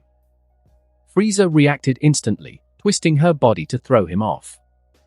They rolled across the crater, kicking up mud and debris as each fought. Despite her smaller stature, she matched him in raw physical strength, even without the help of Ki. "Get off me, you inferior thing!" she snarled, her elbow connecting with his ribs. Toji grunted at the impact but maintained his grip, managing to capture both her wrists in one hand. With his free hand, he grabbed the strange fruit and tried to force it toward her mouth. Frieza jerked her head to the side, avoiding the fruit while attempting to knee him in the groin. He shifted his weight to block the strike, pressing her deeper into the mud. Their struggle intensified, bodies locked in combat, neither willing to yield. Frieza snapped at his hand with her teeth, nearly catching his fingers. "Just eat it," Toji demanded, frustration evident in his voice. "Never," she hissed back, her white hair now matted with mud. They rolled again, Frieza momentarily gaining the upper position before Toji bucked her off. She scrambled to her feet, but he caught her ankle, pulling her back down. The impact knocked the wind from her lungs, giving Toji the opening he needed. In one swift movement, he straddled her chest, using his knees to pin her arms at her sides. Gripping her jaw with one hand, he squeezed in a way that would force her mouth open. When she resisted, he applied more pressure, finally forcing her jaws apart. "Swallow it," he commanded, shoving a piece of the fruit into her mouth and then clamping his hand over her lips to prevent her from spitting it out. Frieza's eyes blazed with fury as she thrashed beneath him, trying to dislodge his weight. For nearly a minute they remained locked in this position, her glare promising 1,000 deaths when her powers returned. Finally, with no other option, she swallowed. Toji maintained his hold for a few seconds longer to ensure she didn't immediately regurgitate it, then cautiously released her and backed away, ready for retaliation. Frieza sat up, wiping her mouth with the back of her hand, her expression murderous. "I will make you suffer for this indignity," she promised, her voice low and dangerous. Toji watched her carefully, waiting for signs of poisoning or other adverse effects. Instead, after a few moments, Frieza's eyes widened slightly, her pupils dilating as her gaze began to wander to the surrounding vegetation. "What's happening?" she murmured, her attention suddenly captured by the swaying blue-purple plants. A small laugh escaped her lips, not her usual controlled, mocking ho-ho-ho, but something more genuine. Toji looked at her warily. "Is she high?" "Hallucinatory orbs," she explained to him. To herself? She didn't know, her words slightly slurred as understanding dawned. Known throughout the galaxy for their mind-altering properties. Some species use them in religious rituals. Toji watched as Frieza's normally sharp focus dissolved into fascination with the patterns around her. She reached out toward something invisible to him, her movements becoming increasingly fluid and less controlled. "You knew," he accused, realizing why she had been so resistant. "You were hoping I'd eat it first." Frieza shrugged, seemingly unconcerned now that the fruit's effects were taking hold. "It's not deadly," she admitted, her gaze tracking something across the sky that wasn't there. "Just disorienting. The colors are moving. Quite beautiful, actually." Toji decided against trying the fruit himself, preferring to keep his wits about him. He observed with fascination as the normally composed tyrant began to gesture at empty air, occasionally laughing at sights only she could see. By the time the effects began to wear off, nearly half a minute had passed, but because of the earlier fight both their hunger had become unbearable. He realized that perhaps he should have killed her then, while she was high, but he was too fascinated by how she acted, how different it was to the powerful and composed woman from earlier. Still, the both of them, despite their mutual desire to kill each other, they knew that survival necessities were beginning to overshadow their need to win their war and kill one another. "We need food," Toji stated flatly. "Real food, not hallucinogenic fruit." "Agreed," Frieza replied, her focus returning though her eyes still occasionally darted to track non-existent patterns in the air. Her hunger was evident in the way she eyed the strange creatures moving through the underbrush, small, six-legged things that resembled a cross between lizards and squirrels. They regarded each other for a long moment, the unspoken question hanging between them: could they trust each other enough to focus on survival? "I won't kill you while you sleep if you extend the same courtesy," Toji finally offered, the words tasting bitter in his mouth. Frieza's lips curled into a cold smile. "For now." The unspoken agreement was clear: once their powers returned, all bets were off. But for the moment, survival took precedence. As they began to move away from the crater in search of water and more substantial food, Toji found himself uncomfortably aware of Frieza's form in the daylight. Without the distraction of battle or the haze of exhaustion, he couldn't help noticing the graceful way she moved, the curve of her hips, the subtle sway of her white hair. He ruthlessly suppressed these thoughts, disgusted by his body's response to someone he wanted to kill. He attributed it to the damn hormones. He read once that after a near-death experience, hormones go into overdrive, and the reproductive hormones activate, wanting to leave offspring.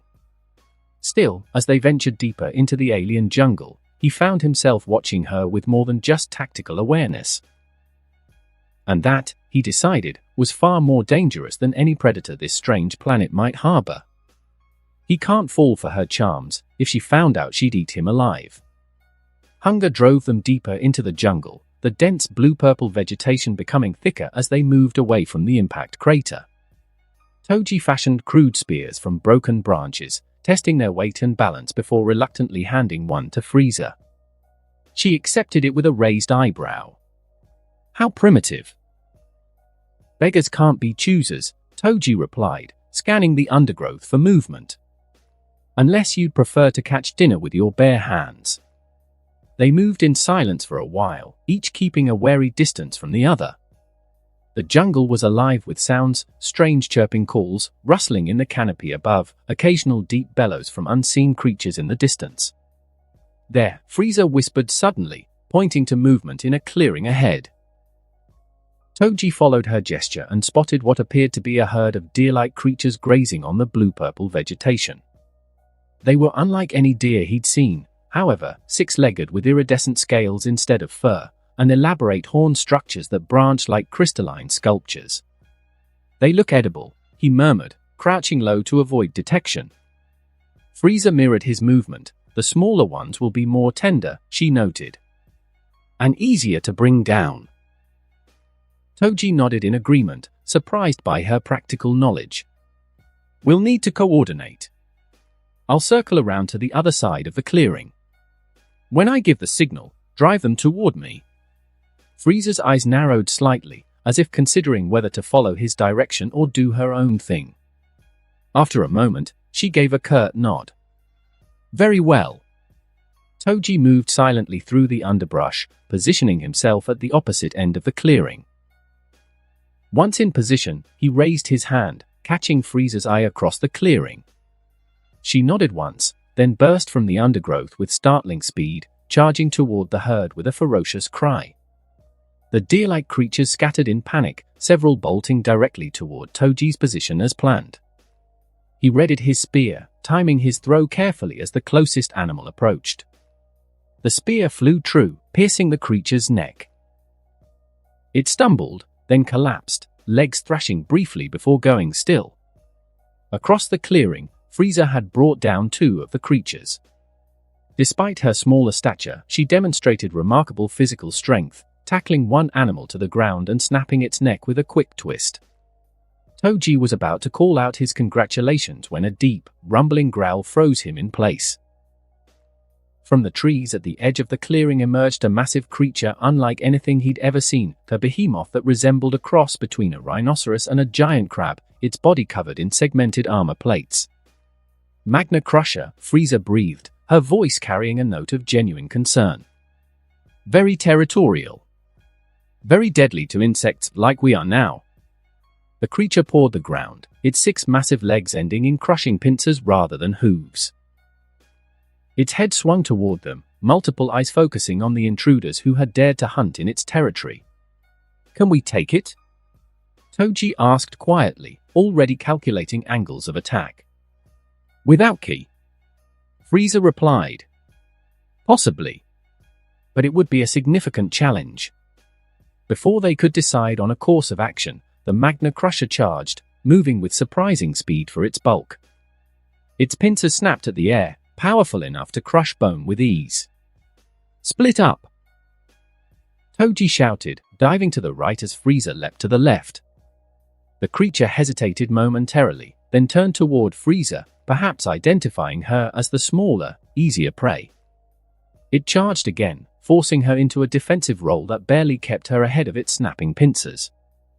Toji seized the opportunity, sprinting toward the beast's flank. He leapt onto its back, grabbing hold of one of the protruding armor plates. The creature bucked wildly, trying to dislodge him, but he held firm, searching for a vulnerable spot between the armored segments. Frieza, meanwhile, had recovered her footing and was circling the beast, looking for an opening. When the Magna Crusher reared up, trying to shake Toji off, she darted in and struck at its exposed underbelly with her spear. The creature roared in pain, redoubling its efforts to dislodge its attackers. Toji was thrown clear, landing hard several yards away. The Magna Crusher immediately turned its attention back to Frieza, who now stood without a weapon, having lost her spear in the creature's underbelly. "Frieza! This way!" Toji called, spotting a narrow gap between two massive tree trunks, too small for the Magna Crusher to follow. For a moment, he thought she might ignore him, too proud to follow his lead. But as the creature charged again, she made her decision, sprinting toward the escape route he'd identified. They raced through the gap together, the Magna Crusher crashing into the trees behind them with a frustrated roar. The impact shook the ground beneath their feet, but the trees held, preventing the creature from pursuing. They continued running until the sounds of the enraged beast faded into the distance. Finally, they stopped in a small clearing, both breathing heavily from the exertion. "Well," Toji said between breaths, "that was exciting." Frieza shot him a withering glance. "We lost our prey." "True. But we learned something valuable. This planet has predators that can kill us in our current state. We need to be more careful." Frieza's expression shifted to a cool one. "Indeed. It would be inconvenient to die here, before our powers return. I want to kill you myself after all." Toji noticed something odd in her tone. He replayed their encounter with the Magna Crusher in his mind, analyzing her actions more carefully. The realization hit him like a physical blow. She had deliberately led the creature toward him after her initial evasion, positioning herself so that when the beast charged again, Toji would be in its path rather than her. It had been an assassination attempt, disguised as the chaos of battle. He kept his face carefully neutral, not wanting her to realize he'd caught on. Two could play at that game. If she wanted to use the environment against him, he would be prepared to do the same. We should find water, he suggested, casually changing the subject. Then try hunting again, somewhere less territorial. Frieza nodded in agreement, her red eyes revealing nothing of her thoughts. Lead on, then. As they moved deeper into the jungle, TOJI kept a careful distance between them, his mind already planning his own counter-move. The game had evolved, no longer a direct fight, but a deadly chess match where the entire planet was their board. Well, game on, woman. By the end of the day, I'll have your head on a pike. Evening found them seated on opposite sides of a small campfire, the flames casting dancing shadows across their faces.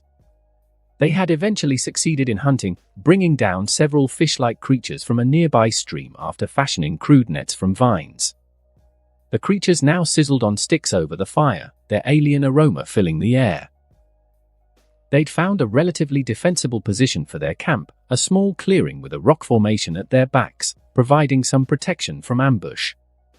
TOJI stared into the flames, acutely aware of Frieza across from him. The day's exertions had left him physically exhausted, but his mind remained sharp, hyper-aware of his surroundings and the danger she posed. More troubling than the constant vigilance, however, was his body's increasingly inappropriate response to Frieza's presence. He'd caught himself watching the way the firelight played across her features, highlighting the elegant curve of her neck, the subtle shift of her white bio-armor as she breathed. He still blamed it on hormones, and perhaps the fact that he himself has never before been with a woman alone for so long, having wanted to wait for marriage himself in his first life. Still, the knowledge did nothing to diminish the distraction. And distraction, in their current situation, could be fatal. "Why are you still in that form?" he finally snapped, the words coming out harsher than intended. Frieza looked up from the fire, her expression shifting from surprise to annoyance. "What?" "That form," TOJI repeated, gesturing vaguely at her. "It's distracting." He didn't elaborate on why, unwilling to give her that ammunition. Frieza gave him a look of pure irritation. "I can't transform back," she stated flatly. "This is essentially my base form now." TOJI's eyebrows rose in surprise. "How is that even a thing? Didn't you say you made this form recently? It can't be your original form." Frieza tore into her food with ferocity, her movements reflecting her anger. "You aren't listening," she hissed. "This isn't my original form, but it is essentially my base, since it is the one that holds my true power." She paused, seeming to debate whether to elaborate. After a moment, she continued, her voice carrying a note of reluctant explanation. "My fights with that bastard brother of mine, Cooler, caused me to unwittingly grow stronger. My fourth form can no longer hold my true power." She examined the fish-like creature in her hand, turning it over as if studying its anatomy. "At first I created a muscular form to hold my 100%, but later, after growing too strong, this form became necessary and I created it." TOJI nodded slowly, understanding dawning. "I see." The explanation made sense. If her power had grown beyond what her fourth form could contain without proper ki control, she would need a new vessel for it. He did remember that Frieza did use that bulky form for 100% power in the original show, but later after training no longer needing it. This was in line with that. They ate in silence for a while, each lost in their own thoughts. The jungle around them grew louder as night creatures awakened, strange calls echoing through the trees. "You don't hate me," Frieza said suddenly, breaking the silence. It wasn't a question, but a statement, delivered with evident puzzlement. TOJI looked up, surprised by the observation. "I tried to strangle you this morning," he pointed out. "Yes, but not out of hatred," she replied, her eyes studying him intently. "Out of pragmatism. You see me as a threat to be eliminated, not as an enemy to be despised." TOJI considered this, then shrugged. "I guess that's accurate enough." "Why?" Frieza pressed, genuine curiosity in her voice. Everyone else I've encountered either fears me or hates me. Often both. You do neither, despite knowing what I am, what I've done. Not that I am not proud of what I've done, it's just bizarre. Would you prefer I hate you? Toji asked, raising an eyebrow. I would prefer to understand, she replied, her tone uncharacteristically earnest. It suggests either that you don't find my actions morally reprehensible, or that your moral framework operates differently than most. Toji tossed a bone into the fire, watching it blacken and curl. It's completely possible to find your actions reprehensible without hating you personally, he explained. How I view the world is different from others. He paused, organizing his thoughts. You may be a monster, but I honestly can't bring myself to care about your past actions beyond your future ones. If I just go on and on about how evil your past is, and go and feel bad for all the countless lives you've ended, I'd just drown myself in grief. I have no desire to live like that. He met her gaze across the fire. I follow my own pleasure and displeasure, which just so happens to necessitate your death, is all. Frieza's expression shifted to one of fascination and intrigue. So you truly don't blame me for the people I've killed? She asked, her voice carrying a note of surprise. Oh, I blame you, Toji corrected, but intellectually, not emotionally. Besides, I also blame the ones you've killed for kind of bringing it upon themselves. This seemed to genuinely surprise Frieza. She leaned forward, her interest visibly intensifying. What do you mean? Toji gestured expansively. For example, the Namekians, they have the Dragon Balls. They could have used them in countless ways to prevent us and anyone else from finding their planet, yet they didn't. They kind of brought all that disaster on themselves. He continued, warming to his subject. Or people who are stolen from, or killed, or anything bad really. For everything there is a preventative measure. One simply needs to put in the effort to find it, incorporate it, and have the carefulness necessary to do so. Even the powerful like us, first we must notice one to deliver our wrath on them. Don't get on our radar and you're fine.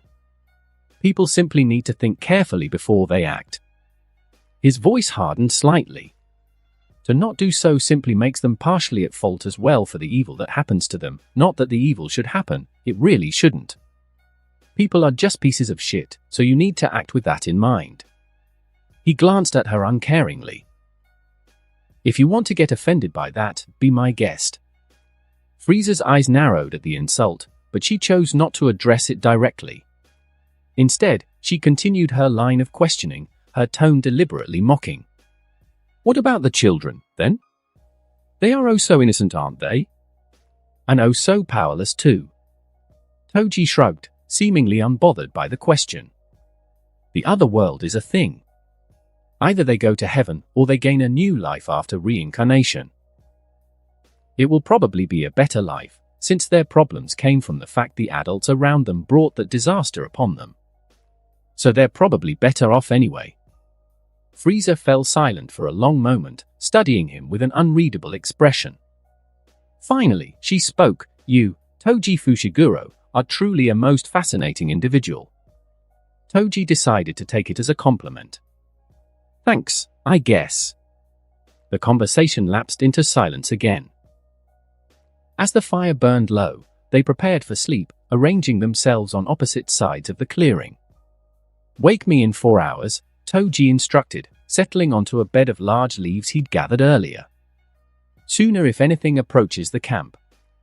Frieza nodded, positioning herself with her back against the rock formation, her eyes gleaming in the dying firelight. Pleasant dreams, she said, her voice carrying a hint of mockery. Don't worry, I won't kill you in your sleep. Tonight. Toji smiled grimly. Likewise. Tomorrow is another day. He closed his eyes, feigning relaxation while maintaining a state of light awareness. He didn't trust her fully, of course, but exhaustion demanded its due. Within minutes, despite his best efforts, he had fallen into a deep sleep. Darkness brought new dangers to the alien jungle. As Toji slept, Frieza maintained her vigil, watching the shadows beyond their camp with sharp attention. Strange bioluminescent creatures moved through the underbrush, their glowing patterns creating eerie light shows against the vegetation. Her thoughts drifted to their earlier conversation. This human was unlike any being she had encountered in her centuries of existence. His philosophy, pragmatic, almost immoral, yet not entirely devoid of principle, intrigued her. Most creatures she encountered fell into predictable categories. The fearful who cowered before her power, the defiant who spouted tedious platitudes about justice and righteousness before their inevitable defeat, and the opportunistic who sought to align themselves with her strength. TOJI fit none of these patterns. He acknowledged her evil without emotional investment. He sought to kill her not out of moral outrage but pragmatic self-interest. And most surprisingly, he seemed to view her as an equal, someone worthy of honest conversation rather than simply an obstacle to overcome, something she herself, who had power like his, didn't normally do with others. A rustling in the undergrowth interrupted her thoughts. She tensed, focusing on the source of the sound. A moment later, several small creatures emerged from the darkness, roughly the size of cats but with multiple limbs and gleaming, facete eyes that reflected the dying firelight. They approached cautiously, seemingly drawn by the scent of the remains of their meal. Frieza watched them with mild interest, assessing whether they posed any threat. They appeared to be scavengers rather than predators, more interested in the discarded bones than the sleeping human or herself. As she observed the creatures, a thought occurred to her, an opportunity for another assassination attempt. The jungle was full of toxic substances. She had recognized several poisonous plants during their trek. If she were to collect some and apply it to TOJI's water supply while he slept. The plan formed quickly in her mind. She would need to be careful not to wake him, but with her natural stealth, it seemed feasible. She glanced at his sleeping form, noting the steady rise and fall of his chest. He appeared to be deeply asleep, exhausted from the day's exertions. Killing him any direct way would alert his instincts before she could. He has good ones, loath it as she has to say, ones equal to hers. Moving silently, she rose from her position and slipped into the jungle. It didn't take long to find what she was looking for, a plant with distinctive red veins running through its blue-purple leaves. She recognized it from her extensive knowledge of galactic flora for her wines. Its sap was highly toxic to most carbon-based life forms, causing paralysis followed by respiratory failure. She collected a small amount in a makeshift leaf pouch, then returned to camp. TOJI hadn't stirred, his breathing still even and deep. She approached his water container, a hollowed-out gourd-like fruit they'd discovered earlier, and carefully added the toxic sap, stirring it with a twig to ensure it dissolved completely. Satisfied with her work, she returned to her position by the rock formation. Now she would simply wait for him to wake and take a drink. By the time he realized something was wrong, it would be too late. What she didn't realize was that TOJI hadn't been as deeply asleep as he appeared. His instincts towards danger, as she thought, were just that good, or no, even better. That is, after all, what gave humans their survival over their lifetimes, since normally they were the weak next to the strong. He had sensed her movement, tracked her departure, and returned through the subtle sounds she made. When she approached his water container, he had observed through barely opened eyes, immediately understanding what she wanted to do. Now, as she resumed her watch, he continued to feign sleep, his mind already planning his response. When his turn for watch came, he would dispose of the poisoned water and replace it with fresh. But he would pretend to drink from it first, allowing her to believe her plan had succeeded. Then, when she thought him weakened by the poison, he would strike. He would love to replace his with hers, but perhaps she can recognize it. Who knows, he isn't as knowledgeable as her about the things in nature beyond Earth, even on Earth. The night deepened around them, the strange sounds of the jungle surrounding them. Predator and prey, hunter and hunted, their roles constantly shifting in this deadly game of survival. But in a way it was fun, though both didn't want to admit it. Dawn broke over the landscape, bathing the blue-purple vegetation in golden light.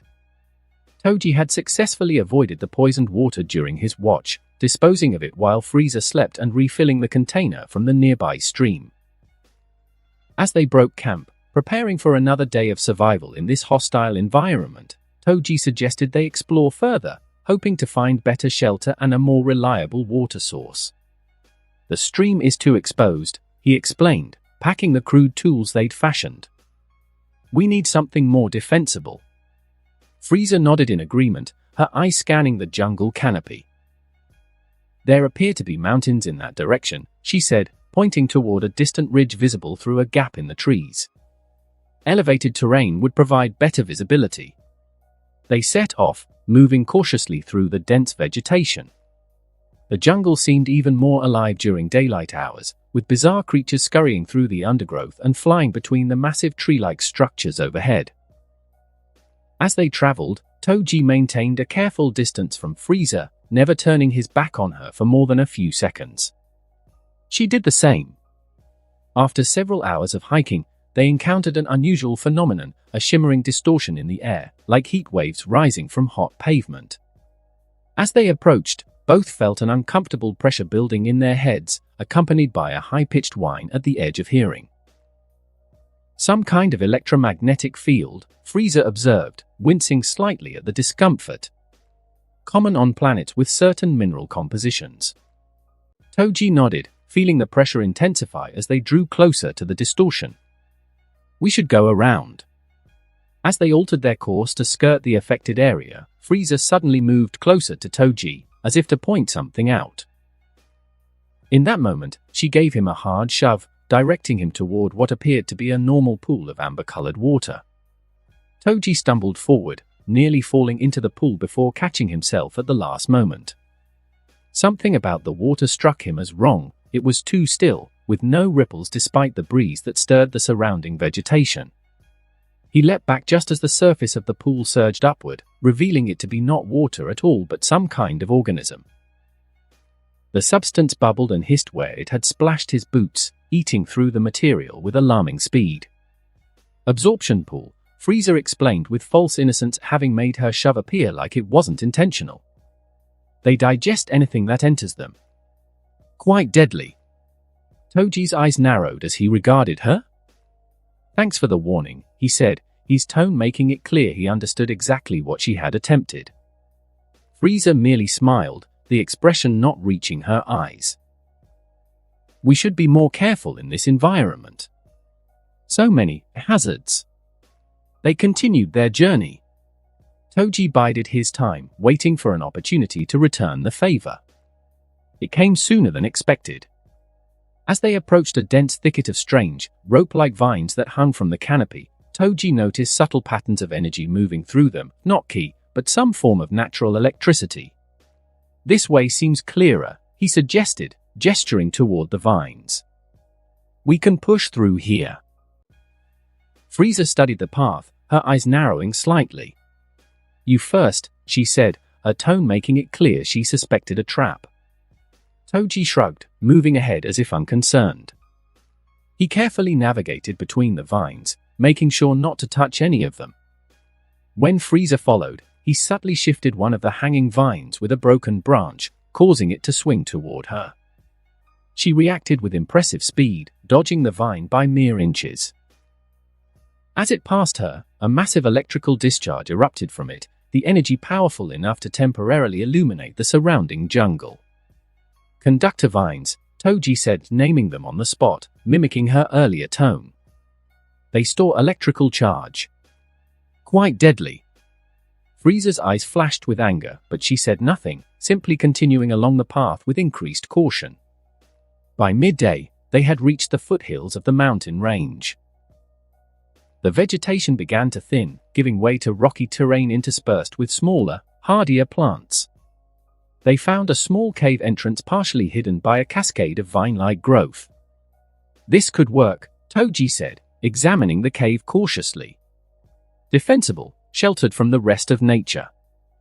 Frieza nodded in agreement, though her posture remained tense. I'll check for inhabitants, she volunteered, moving past him into the darkness. Toji waited outside, alert for any signs of danger. When Frieza returned a few minutes later, she reported the cave was empty and extended deep into the mountainside, with multiple chambers. No signs of recent occupation, she added. though there are some unusual crystal formations deeper inside. They established their new camp in the cave's outer chamber, gathering materials for another fire. As evening approached, they ventured out to hunt again, this time with more success and less interference from the local megafauna. As they sat around their new fire, preparing another meal of alien fish and some tuber-like plants, they discovered the atmosphere between them had shifted again. Their mutual assassination attempts had established a bizarre way of interacting, deadly intent cloaked in civility. "You're quite resourceful," Frieza commented, turning a skewered fish over the flames. "For a human." TOJI accepted the backhanded compliment with a nod. "And you're surprisingly adaptable for a galactic tyrant." "I would have expected more complaints about the primitive conditions." Frieza's lips curled into a small smile. "I've conquered thousands of worlds, TOJI Fushiguro. Many of them far less hospitable than this one. One doesn't rule an empire by being soft." "Speaking of which," TOJI said, leaning back against the cave wall, "I've been wondering something." "Oh? Why do you do it? Rule an empire, conquer planets, all of that. What's the point?" Frieza regarded him with surprise, as if the question had never occurred to her. "What's the point of breathing?" she countered. "It's what I was born to do. My family has ruled the galaxy for generations." "But is that what you want?" TOJI pressed, genuinely curious. "Or is it just what you've always done because it was expected?" Frieza fell silent, her expression thoughtful as she considered the question. No one had ever asked her that before, not her father, not her brother, certainly not any of her subordinates. "Power," she said finally, her voice softer than usual. "I want power. The ability to do as I please, when I please, without anyone to stop me." "And you need an empire for that?" TOJI asked. "Seems like a lot of administrative hassle for someone who just wants freedom." Frieza's eyes narrowed. "You're questioning my methods?" "Just trying to understand," TOJI replied, returning her words from their previous conversation, with a shrug. "You already have enough personal power to do whatever you want. Why bother with the bureaucracy of an empire?" "Because power isn't just about physical strength," Frieza explained, her tone suggesting she was speaking to a child. "It's about influence, resources, information. An emperor with 1,000,000 soldiers at her command is more powerful than a lone warrior, no matter how strong." TOJI nodded slowly. "Fair point. Though there's something to be said for simplicity." "Is that what you want?" Frieza asked, turning his question back on him. "Simplicity." TOJI stared into the flames, considering. "I want freedom," he said finally. "The ability to live as I choose, without interference. And enough power to ensure no one can take that from me." "Not so different from what I want," Frieza observed. "Just on a smaller scale." "Maybe," TOJI conceded. "Though I don't normally desire to have to rule over something like an empire." "Don't you?" Frieza's voice carried a note of challenge. "What about when you said you wanted to take mine?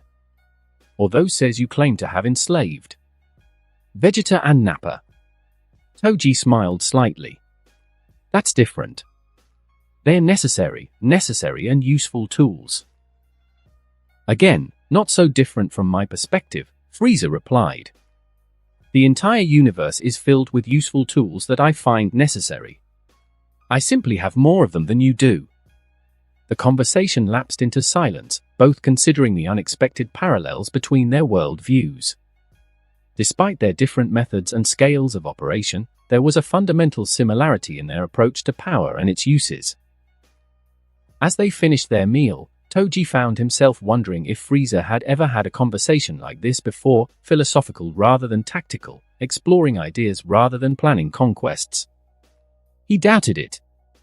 The tyrant had likely surrounded herself with sycophants and servants, not equals who could challenge her thinking. "You mentioned children earlier," he began, curious, wanting to break the silence. "Do you want any?" Frieza looked genuinely startled by the question. "Of course not," she replied, as if the very idea was absurd. Why would I burden myself with offspring? Continuation of your lineage, TOJI suggested. Isn't that important to your family, with the whole empire thing? That's Cooler's problem, Frieza said dismissively. As the eldest, the burden of producing heirs falls to him. Though I doubt he's had any success in the department either. In both of our reproductive ways, asexually and sexually. So neither of you wants kids? Filing that they apparently could reproduce both ways, a way to think about later. Want has nothing to do with it, Frieza explained. Our species reproduces rarely, and only when conditions are ideal. It's not like you mammals with your constant breeding cycles. TOJI raised an eyebrow at this new information. So it's more of a conscious choice for your kind. Precisely. And neither Cooler nor I have chosen to reproduce. She paused, studying him with sudden intensity. What about you? Do you have offspring?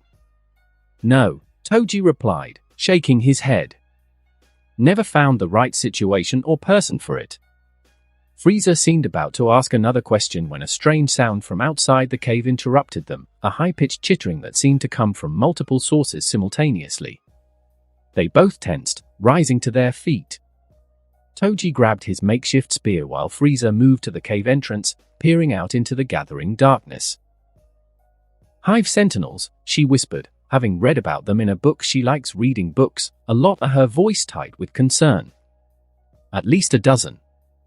TOJI joined her at the entrance, spotting the creatures immediately. They were massive, easily 20 feet tall, with insectoid features and crystalline growths protruding from their exoskeletons. For arms extended from each torso, ending in wicked-looking claws. Can we fight them? He asked quietly, assessing their options. Not without ki, Frieza replied. They're too numerous, and those crystal protrusions can be fired as projectiles. As if to demonstrate her point, one of the creatures suddenly launched a volley of crystal shards toward the cave entrance. TOJI and Frieza ducked back inside just as the projectiles embedded themselves in the rock where they had been standing moments before. We need to move deeper into the cave, TOJI suggested, already backing away from the entrance. Frieza nodded in agreement, and they retreated into the darkness, navigating by the dim light of bioluminescent fungi that grew on the cave walls. Behind them, they could hear the chittering growing louder as the hive sentinels approached the entrance. The cave system was more extensive than they had initially realized, with multiple tunnels branching off from the main chamber. They chose one that seemed to lead upward, hoping to find another exit higher on the mountainside. As they moved through the narrow passage, TOJI suddenly felt Frieza shove him from behind. The push was forceful, sending him stumbling forward directly into the path of a sentinel that had somehow entered the cave through another entrance. The creature's crystalline eyes glowed in the darkness as it raised its claws to strike. TOJI rolled to the side, narrowly avoiding the attack, then scrambled to his feet, shooting a venomous glare at Frieza. Oops, she said with false innocence. I tripped. Before TOJI could respond, the sentinel attacked again, forcing him to focus on the immediate threat. He ducked under a swipe of its claws, then drove his spear into a gap in its exoskeleton. The creature screeched in pain but didn't fall, instead redoubling its attack. Frieza, meanwhile, had positioned herself behind the sentinel, seemingly content to watch TOJI struggle. But when a second creature appeared from the darkness, she was forced to engage, using a broken stalactite as an improvised weapon. Despite their mutual animosity, they found themselves fighting back-to-back against the sentinels, their survival instincts temporarily overriding their desire to kill each other. TOJI's physical strength allowed him to pierce the creature's tough exoskeletons, while Frieza's agility kept her one step ahead of their attacks. When the last sentinel fell, they stood amidst the carnage, breathing heavily from the exertion. TOJI turned to face Frieza, his expression dark. That's the fourth time you've tried to kill me today, he noted, his voice deceptively calm. You're getting sloppy. Perhaps, Frieza acknowledged, wiping ichor from her hands. Or perhaps I'm simply testing your reflexes.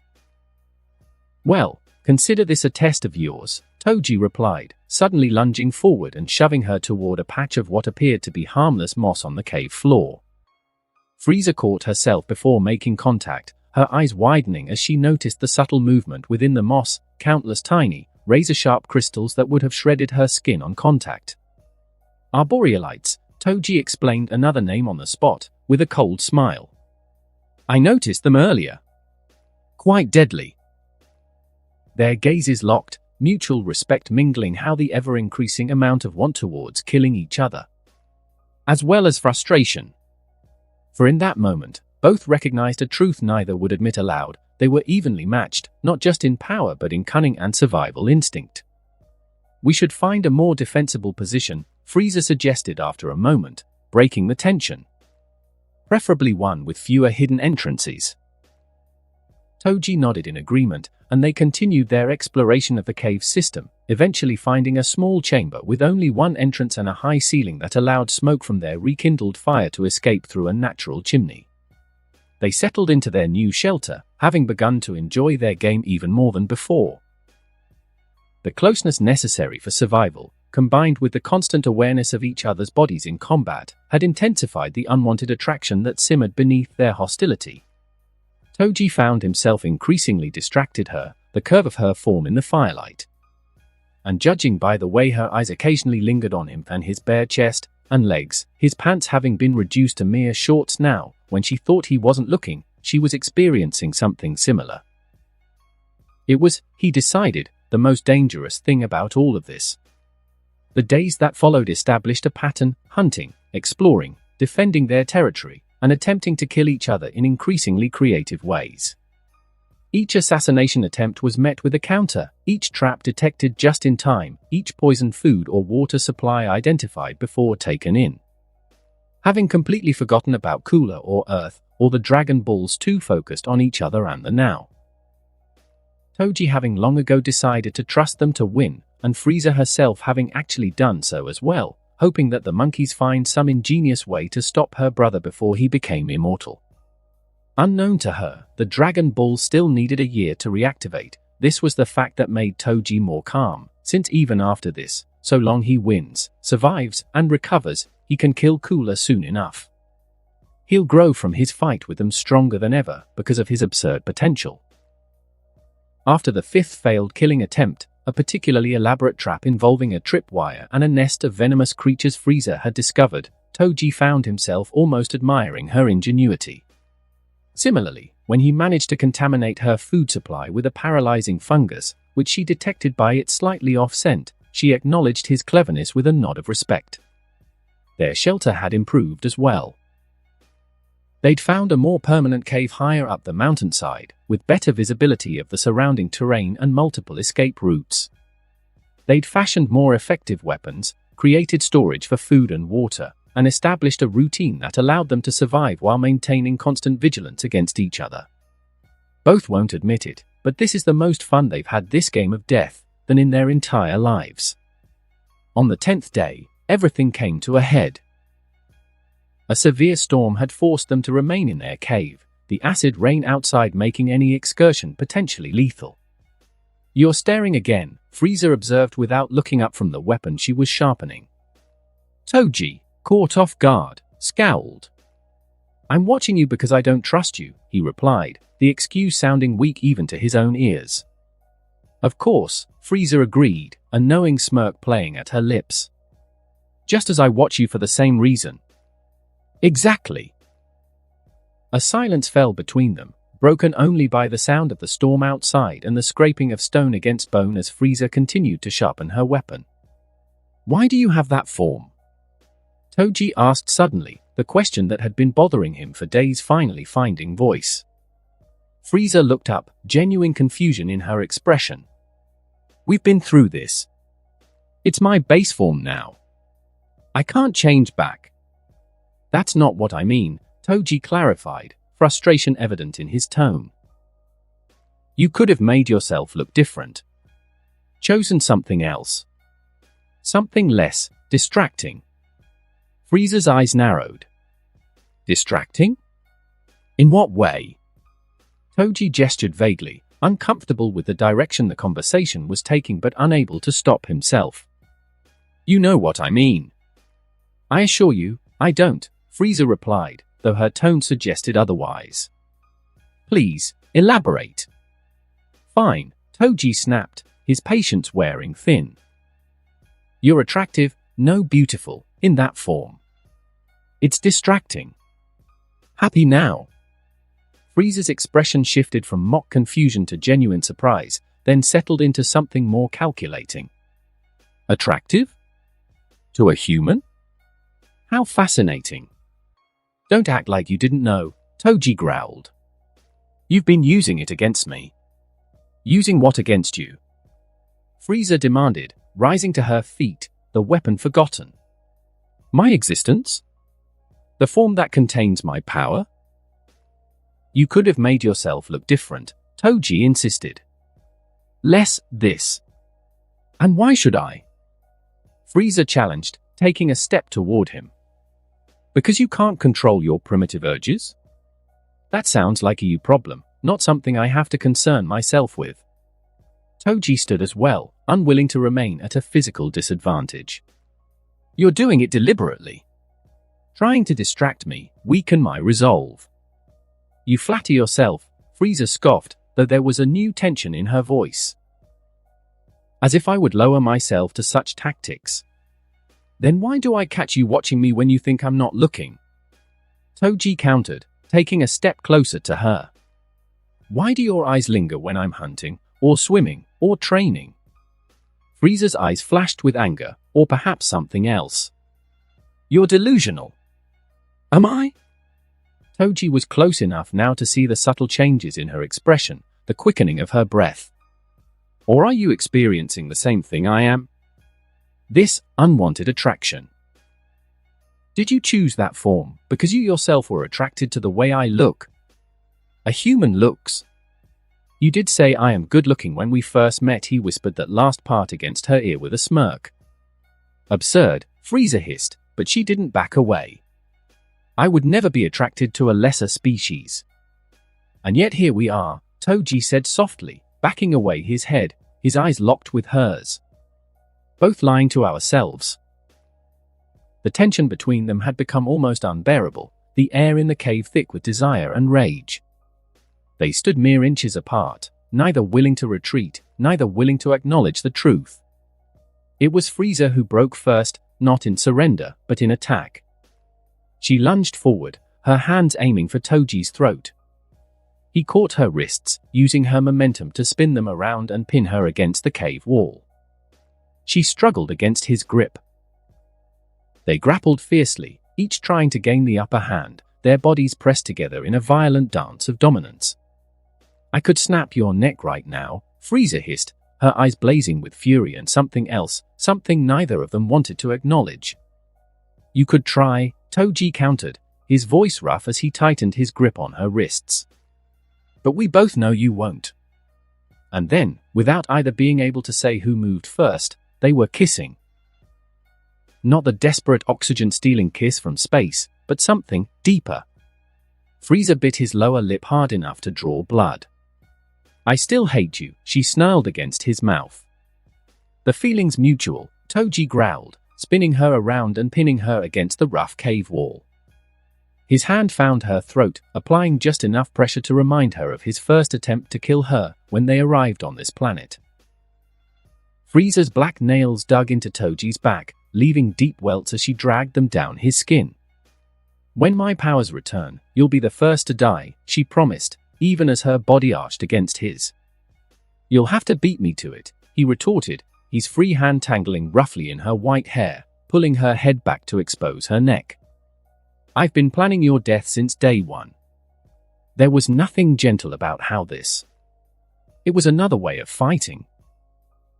Each still trying to dominate the other, neither willing to submit. Every touch was a challenge, every kiss a contest of wills. Frieza's hand slipped between them, reaching for a jagged stone she'd hidden earlier for just such an opportunity. TOJI caught her wrist, slamming it back against the wall. "Nice try," he murmured against her ear, his voice dark with both arousal and warning. "Save the murder attempts for after." Coward, she taunted, wrapping one leg around his waist to pull him closer. Afraid I'll succeed where you've failed 10 times already. Clothes and armor were torn away violently, skin against skin. Each touch was brought pleasure and excitement as they knew the other still was trying to kill them. I could crush you, Toji grunted as he entered her, lifting her against the wall. Why you lack the strength, Frieza moaned, as she countered, her nails drawing blood from his shoulders as she used the leverage to flip their positions, momentarily gaining the upper hand.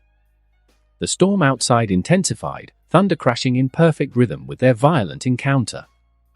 Rain lashed against the cave entrance as they fought for dominance, each small victory met with renewed resistance. When this is over, Frieza gasped, her composure finally cracking as tension built between them. I'll make you regret not killing me when you had the chance. Promises, promises, Toji replied through gritted teeth, his control similarly slipping. Talk is cheap, Your Highness. As he then pulled out and threw her face first on the ground, as his shadow towered over her, both naked. As she, with a hiss, turned around, Toji smirked. Now, the real fun begins. We'll see who dies first. As he descended upon her. And that concludes this episode. If you enjoyed it, I'd seriously love it if you guys could leave a like on the video, as it genuinely helps out so much, and it keeps me going, plus it takes only 1 second. That said, have a wonderful day. See you in the next one.